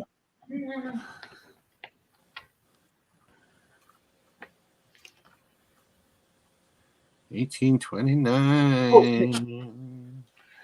1829. I thought I ain't going to use my phone, so it's just UK farthing, 1.5 million minted. King George V. Again, another farthing. Farthing is basically 1/4 of a penny, so you need 4 of these to have 1 penny. There's 240 pennies to £1, so you can imagine how many you would need for £1. That would be after this 480. So what's that going to be? 1,000 something, isn't it, for these to make up a pound? Okay, my little bit of news. There we go. So this is for the history of the coins, the Numismaniac, the coin news of yesterday, 1825 to 1820, your international world news of yesterday, today. Wow. And the 5th of June, the slave trade, HMS Pickle captures the armed slave ship Valadora off the coast of Cuba. There's been 8 HMS Pickles built. This is the 3rd Pickle. HMS Pickle was a schooner of 5 gun launched in 1827. She was involved in suppression of the slave trade and achieved fame for capturing the armed slave ship Valadora off the coast of Cuba on the 5th of June, 1829. She was broken up in 1847. September 29th. Now, this is interesting. The first police officers of the Metropolitan Police Service, known nicknames as Bobbies or Peelers, go on patrol in London.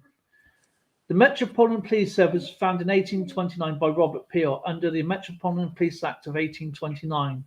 And on the 29th of September that year, the first constables of the service appeared on the streets of London. Now, if you ever hear our police being called bobbies, that's why, because Robert's obviously short for Bobby, or Peelers, obviously Robert Peel. And Robert Peel was born on the 5th of February 1788, buried Lancaster, Lincoln, died 2nd of July 1850 at age 62, Westminster, Middlesex, England. Resting place is St. Peter's Churchyard, Drayton Bassett, if you're like a grave historian. So that is my contribution for tonight. Thank you, Skipper. No problemo. Thank you. I'm just looking at this latest one that was put on by EAC about the Siamese twins Chang and Eng Bunker, and that they just arrived in Boston during 1829.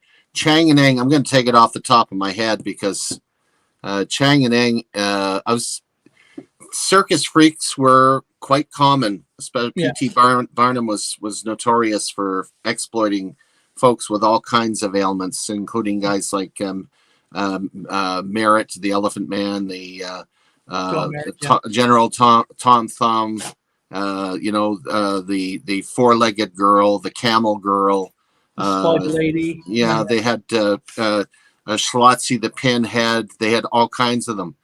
And the sad part, these Siamese twins, they actually got married, and they had like 26 kids. Should have been quite interesting, them joined together. Anyway, the sad story is the one brother passed away while still attached to the other, and it was sepsis that actually killed the other brother, because you have one half of you has died. So it was a sad story, but they managed to actually have a fairly good life, really, up until the time that they died. Yeah, I mean, this is when you talk about obviously what you spoke about with John Merrick and all them and many others. As I said, a lot of these people are in the medical museums and stuff like that. So John Merrick is still in the medical museum in London. Yeah, he is. Many others, and obviously the word Siamese came from them because they were Siamese. And I mean, they're remarkable people, and obviously with like the Greatest Showman, who was obviously a real person who showed these people off to make money off their, I don't know, all the sideshows. Yeah.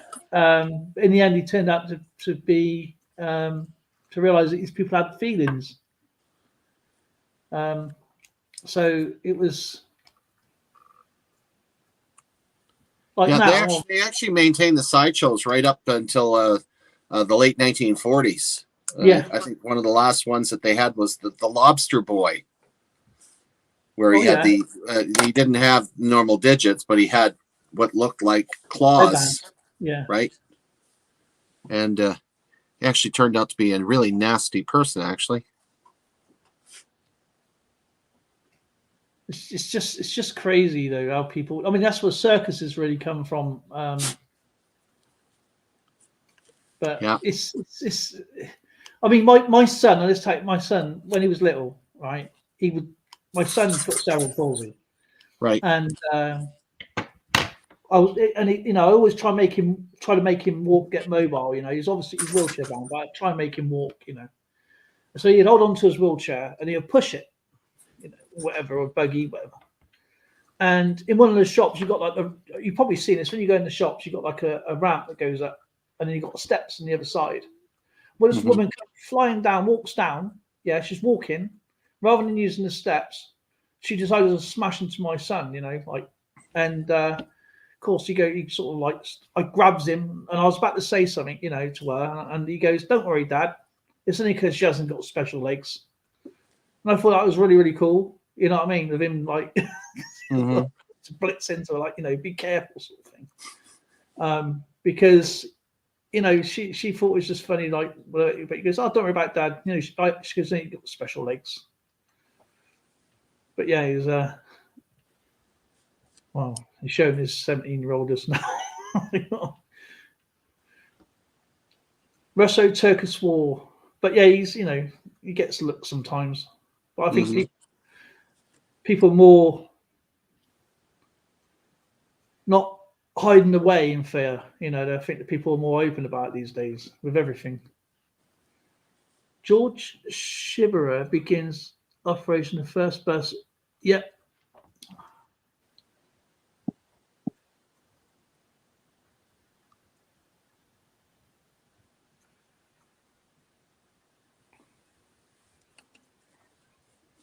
Actually, I think in 1829, off the top of my head, when the London bus was introduced, the flat top, not the open carriages, but the actual London bus itself in 1829,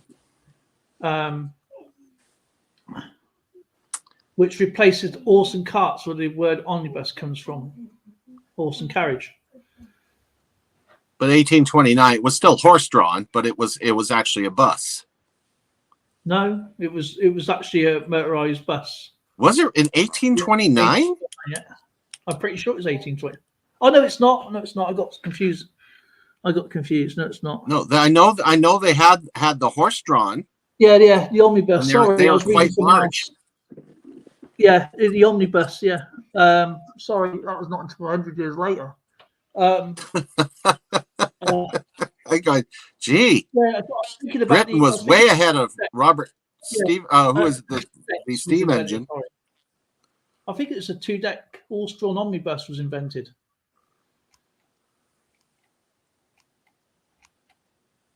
March 2023. Britain and France were to establish borders of Greece. See how my brain works now? It won't let me stop thinking about it. Just I have to blur it out. George Tilbury begins operating the first bus service in London. That's right, which was the omnibus double-decker horse-drawn carriages. That's it. You got it.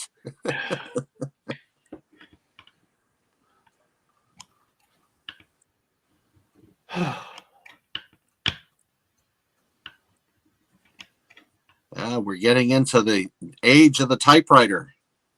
Oh yeah, the ribbon. The typographer. The typographers. Very clunky. I remember the what's the one? Oh my god, what are they called? Olympus typewriters or something like that, and you put your finger in, and if you slipped off your finger, it would rip your skin off. As you have to, with all the metal keys, you have to go back out again. It's like going through barbed wire. Andrew Jackson inaugurated as the 7th U.S. president. Amazing. Anchoring nearby, Captain Charles of the HMS Challenger declares. Yeah. Isn't the HMS Challenger the one who found the Mariana Trench and Challenger Deep? I can't tell you. I don't know. Because that's what obviously HMS Challenger declares the Swan River colony of Australia. In Australia, sorry. I'm pretty sure it's the same ship.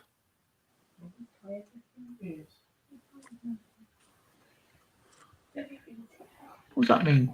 May 24th, Pope Pius the 8th issues his program for pontificate.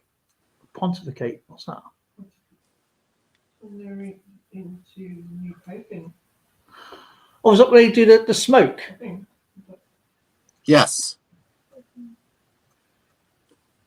It's a nice way of calling it, babe. No, but they choose Black smoke or white smoke. That's right. White smoke is that they've chosen something, and black smoke, yeah. Is that right? Or is it the other way around? I believe. No, I think it's the white smoke as they found someone.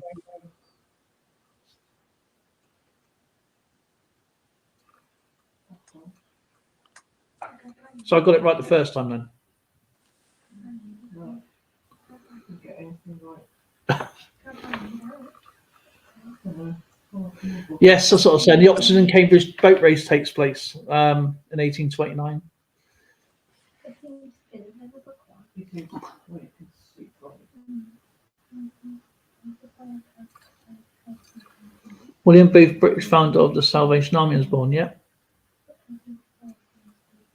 William Booth. Have we lost Skipper again? Or has he gone quiet? Oh, I've gone quiet because I'm reading. They've got so many different facts. Who would have thought? Well, there was a beginning to high school night classes. March 16th, Ohio authorizes high school night classes. Oh, Well, wow. hello. We had them. I had them in school. It's called detention. It was like involuntary. Detention. It was obviously my favourite subject. I was always in it. Yeah, to tell you, I did a few of those myself. The Ottoman Empire signs the Treaty of Andropol with Russia, thus ending the Russo-Turkish War. Well, that's important.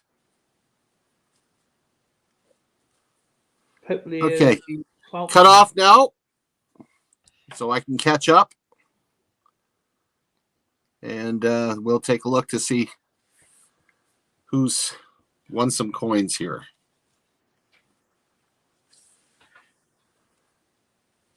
I didn't know he was that far back.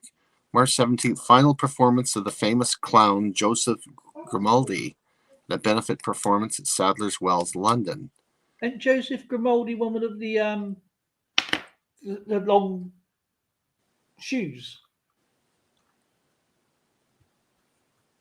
You mean say the type of shoes he wore as a Yeah, clown?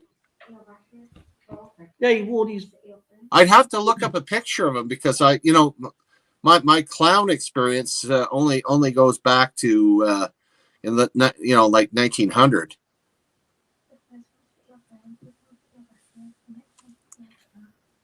Okay. Who's one had to wear this funny shoes? I know it was 1800 something. Okay. Joseph Grimaldi. I'll find out. Three protecting powers, Britain, France, and Russia, established the borders of Greece. Interesting.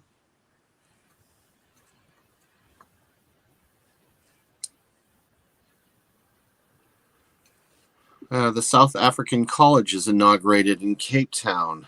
That's different.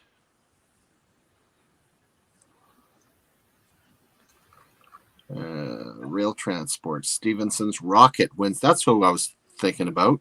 The rocket wins the Rain Hill trial. So there's the steam engine starting to come on board.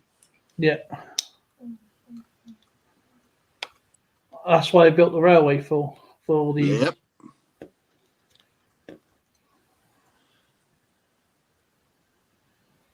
A flood on the Danzig broke and killed 1,200 people. Yeah. It was a spotty clown. That's what I was thinking of. That's it. You hear stuff like this. Oh, yeah. Show the feet. The pointy shoes. These like big, I don't know what you call them, but. That's the kind of clown that my wife would be creeped out by. Yeah, he is pretty. I remember that there was a massive craze for him back in the 80s for these spotty-looking clown things. It was like a collection thing. To me, it looks like a playing card to me.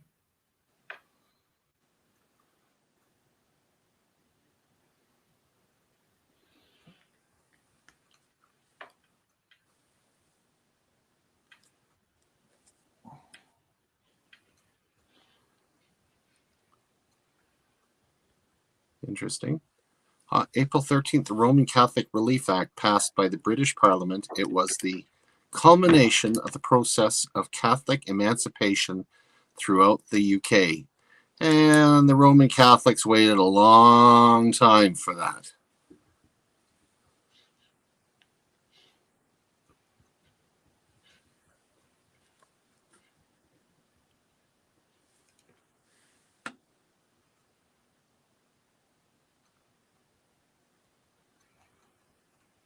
Interesting. Oh. I just wonder how many gold rushes there were throughout history. I'd like to know that. Oh. Can you imagine being in the Californian one as well? Well, after researching what their lifestyle was like, I'm glad I'm here. Because the transportation, their transportation was awful.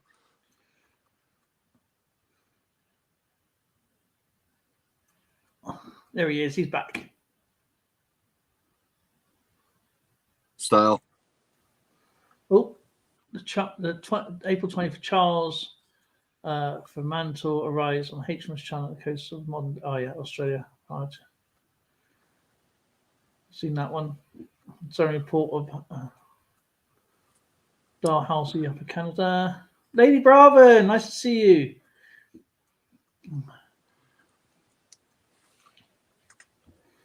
I wonder what they mean by that.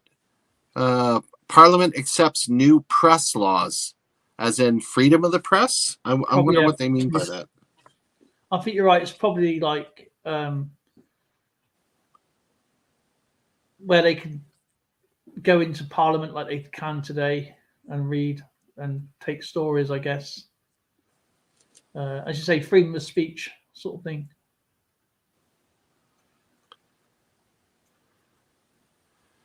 December 4th, India. In the face of fierce opposition, British Lord William Bentinck carries a regulation declaring that all who abet sati in India are guilty of culpable homicide. What is abet sati? ABETSUTTEE. Abet sati. I got a funny feeling what I might know what it is. I think it's that thing they do to girls, and they can die. Oh, okay. If it's what you're talking about, that would be nasty. Yeah.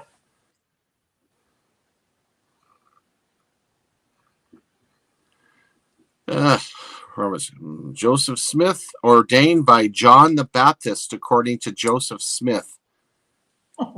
Oh, really? That one I didn't hear. There's so much going on. It's probably hard to keep up with everything. And It's crazy. Oh, look, Tommaso Salvini, Italian actor, is born.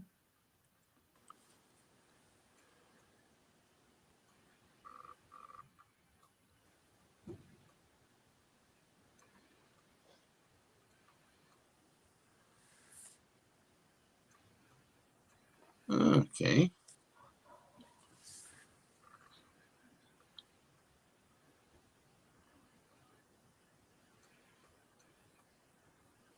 All right, guys. That was a very, very good session. And I have to admit, that had more on there than many of the other days. And there was not a lot of conflict as well, which makes it even more interesting. Yeah, made it really, really much better. That's what I try and avoid, is the conflict kind of things. So just the interest in everyday lives, you know? Yeah. Well, the top 3 contributors that I have, and believe me, everybody here did really, really well contributing. Robert Coin's Adventures, followed by James D, and then Ferrip 45 were the top 3, definitely by far. EAC oh my goodness, was on the bus. EAC, if EAC hadn't been hanging out on that bus, probably got a little bit more in there. And even Papa G threw some good stuff in there too, which is really awesome. Wow, that's like tremendous amount. So this is the part that you've all been waiting for, to see who gets what. And to be fair, that was my top 3 as well.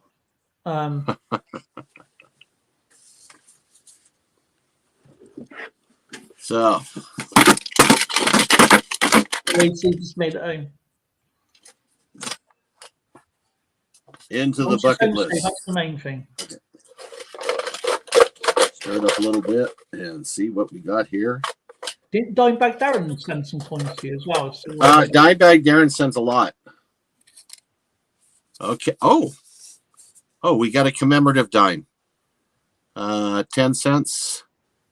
This 2001. That's actually quite a nice commemorative. what is that on there? That one there is a Haida Indian art. Oh, okay. Okay, 2001. That's actually quite a nice one. So that goes to Robert, Coin Adventures. There's not very many minutes of them. No, not a lot. Not a lot.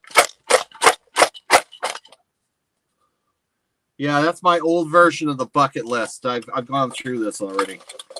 Okay, what are we pulling out here next? We got, okay, that's for James D. And he's got himself a Georgie. He's got a George V nickel, 1952. Very nice coin. So he gets that.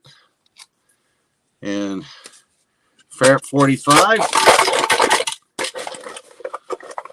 In there. I want to make sure it's well mixed here. And oh, hello. Oh, we got it looks like that's Oh, hello. oh, we've got her. He's got himself a 1967 silver. Nice. Got a pamphlet. Is that Jaguar? Sorry. That's the Lynx. Oh, Lynx. That's it. I can't think which cat it was. Lucky. Get some silver out of the deal. So Ferret gets silver coin. And that's our draws for today. My goodness. That was fun. I missed this. Wow, that was a lot of good information, eh? Loved it. I loved it. It was worldwide as well. So we had Australian mainly, we had Russia, we had obviously United Kingdom, Canada, America, India. It was all over the place. Yeah, Australia. Yeah, it was. Antarctic.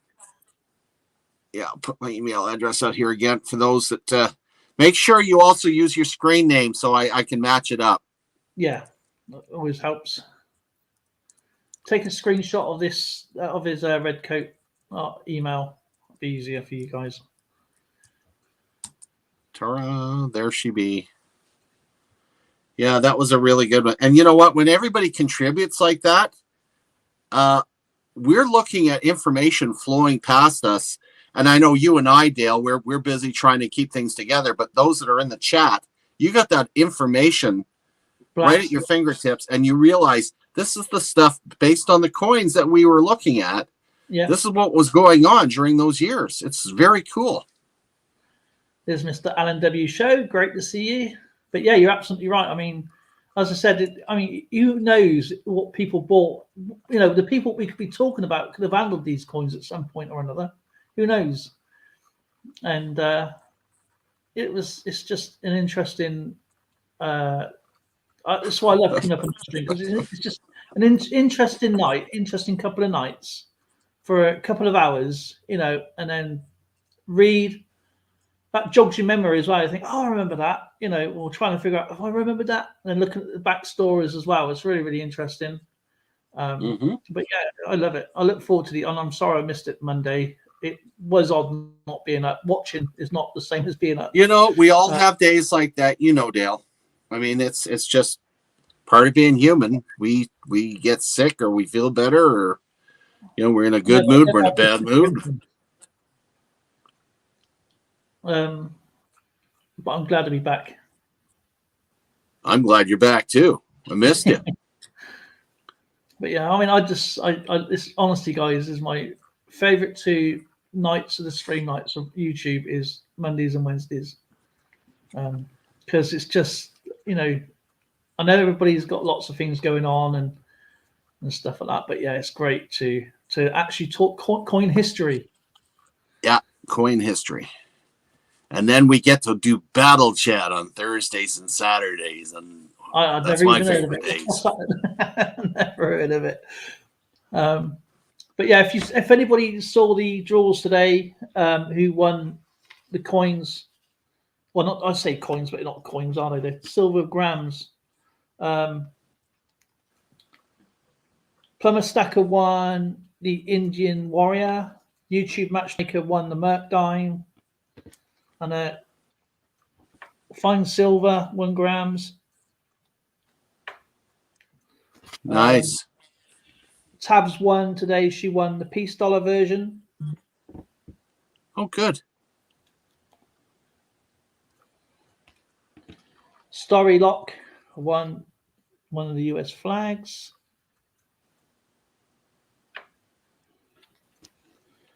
I think that's it. I've done 1, 2, 3, 4. 1, 2, yeah, it's 4. So Storylock 1, Tabs 1, YouTube Matchmaker 1, and Plumber Stacker. So Well, James D, you're asking what Battle Chat is. We have the host of Battle Chat sitting right here, and I'm just the co-host. I'm kind of like the Ed McMahon to Johnny Carson. So when we play Battle Chat, he's the admiral, I'm the captain, and we have a really good time playing the battleship game. But it's unique. And I will let Dale explain that to you a little bit, because he's the resident genius on this game. It's probably one of the best games in the coin collecting community that you can play. Take it away, Dale. Okay, Battle Chat is basically, as Skip said, it is exactly like Battle Chat. All you got to do on the back of these, this is Can's membership logo, channel logo. And for example, we'll just go down to, because this is what I've done today. So basically, there's skippers, okay? And on the back of these is 3 questions. And I randomly put a question in chat. It's all guessing, so there's quite a lot of them. In fact, there's hundreds and hundreds of different questions. And whoever comes first in the game, so you have to be in live chat, not top chat. I'm not promoting anything, Skip, right? But you have to be in live chat, not top chat. And obviously, for example, if you guess a color, and I said the color is yellow, and you guess yellow, you get a go on the board, and you see the board on the camera, so you can pick 1 to 10 A to J, and you get a point for hitting a red peg. Now, obviously, a red peg is actually a hit. There's a blue peg that will make you have another go, or there's a green peg. And what I like about the green pegs is especially at the end of the ships, you can obviously say, right, Skipper, it's your turn. I'm passing the go over to you. And not only you have to work for points, and each point is classed as a hit. But if you hit one of the gold ships, you don't just get the point; you get the value of the ship, which could be 5 points, 4 points, 3 points, or 2 points. And it's quite self-explanatory, really. But with another twist, as Skipper is my enemy for the night, and he's guiding you guys, because you're supposed to be you guys against me. There's 5 red ships as well as 5 gold ships, and if you sink a red ship, you lose your points. So yeah, you lose your points, and that means that if you've got 5 points and you hit the aircraft carrier, you lose the maximum of 5 points. So you, unfortunately, that's just the way the cookie crumbles. I believe it was Saturday. I had my kit because all my ships were sunk, and there was only 1 red ship because there's 6 ships. It was a great day altogether. And Skipper won the prize as well. Was it last Thursday?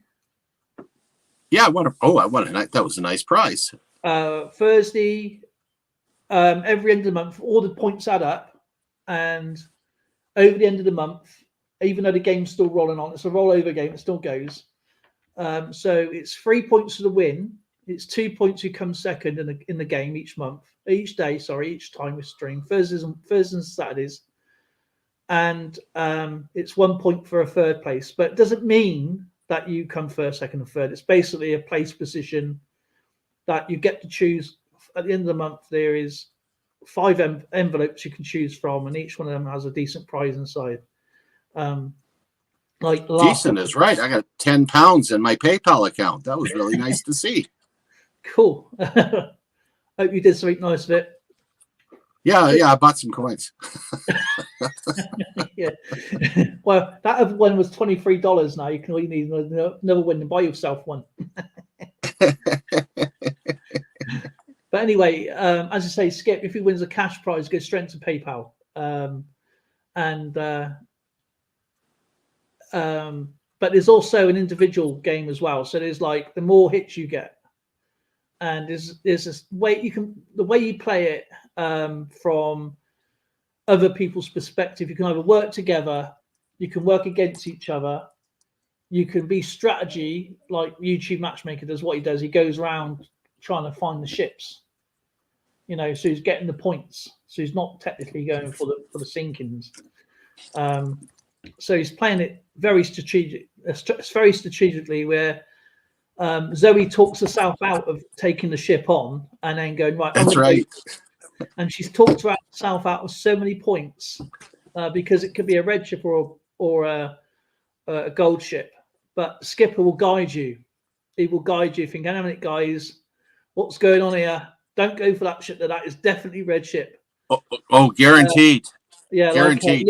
You gotta look forward. You gotta look ahead. He sort of knows my strategy, and I sort of know his strategy. He likes going for the corner. Oh, he's tricky. He's a tricky one. But come and join us. We have a lot of fun. You don't have to play if you don't want to. Just get to know everybody. We have a lot of people in. It's great fun. Yeah. Thanks for being here, Robert. You take care, Robert. Congratulations, brother. That is really, really awesome coin you got. And PayPal needs to go on a diet. But yeah, it's I mean, really. But yeah, it's I have fun, and Zoe plays, Lauren plays. They put it on the big TV, and they look on there to see where the things are. They have no idea where anything goes. I mean, Lady Braven, she's one of the members as well. I've done. Yeah, obviously, definitely looking forward to the next. There's Lady Braven sticker, but she's got 3 questions on the back of there. But there's hundreds. I mean, it's all random. It's all completely random, and it's just based a bit of luck. First come, first serve. But the way I do it, because people are on different devices and different connections, or smoke signals, right? Smoke signal. Or using cave paintings. Oh, sorry, Skip. And oh, thanks. Oh, you know who's going to pick up on that, right? Oh yeah. Yeah, he did. He's got 3 smileys up there. But yeah, it's if say like in my stream, in my chat, if I've got 2 people who's guessed it without a break in the chat, then both people get a go. And I want to try and do something for the end of the month, for the end of the year as well. And I think it's going to be for the top 5 players, so top highest scoring players for the end of the year. And but the individual ones is either a donated prize, a cash prize, or a prize from me, of course. And but yeah, it's been great. Last 2 months have been cash prizes, so that's been really good. And it certainly makes it easier on the postage. Oh yeah, a lot easier. I mean, you now know. I mean, by doing this, and obviously I was checking out 5 prizes a night, for 3 nights a week. Was a lot, and I used to do a wallet system where I used to build up wallets for people and send it off, which is okay, but it was getting to a point where our postage has gone up, and you know, I just want to do something a little bit different. The price is still exactly the same. It's just a little bit longer to get them. That's all, you know. Yeah. And, True. but I just added cash prizes in. It's just, and I think people with the cash prizes, it's nice that you go, okay, I can go and buy myself something that I like. You know, I mean, that's the way I look at it that way. Yeah. I got your emails, guys. And so I'm going to end the stream here now. I appreciate everybody. Again, let's go visit Dale tomorrow. Yeah. And have some fun with his stream. 9 p.m. GMT, that'd be London time. I'll put out a community post anyway. And Skipper, please tell me when you. I always forget. I don't do. I do it on mine. I come into your streams when we start live stream. Tell me to do a community post out for you. I always forget to do it for myself. So I'll do the same for you too. Yeah. You need to get the community posts out as well. All right, ladies and gentlemen, thank you for coming aboard, and we'll see you in Battle Chat tomorrow. Take care there, Dale. Bye-bye, everybody. Sit on for a moment, or will do for a sec. Yeah, sure. Okay, no problem. Ciao.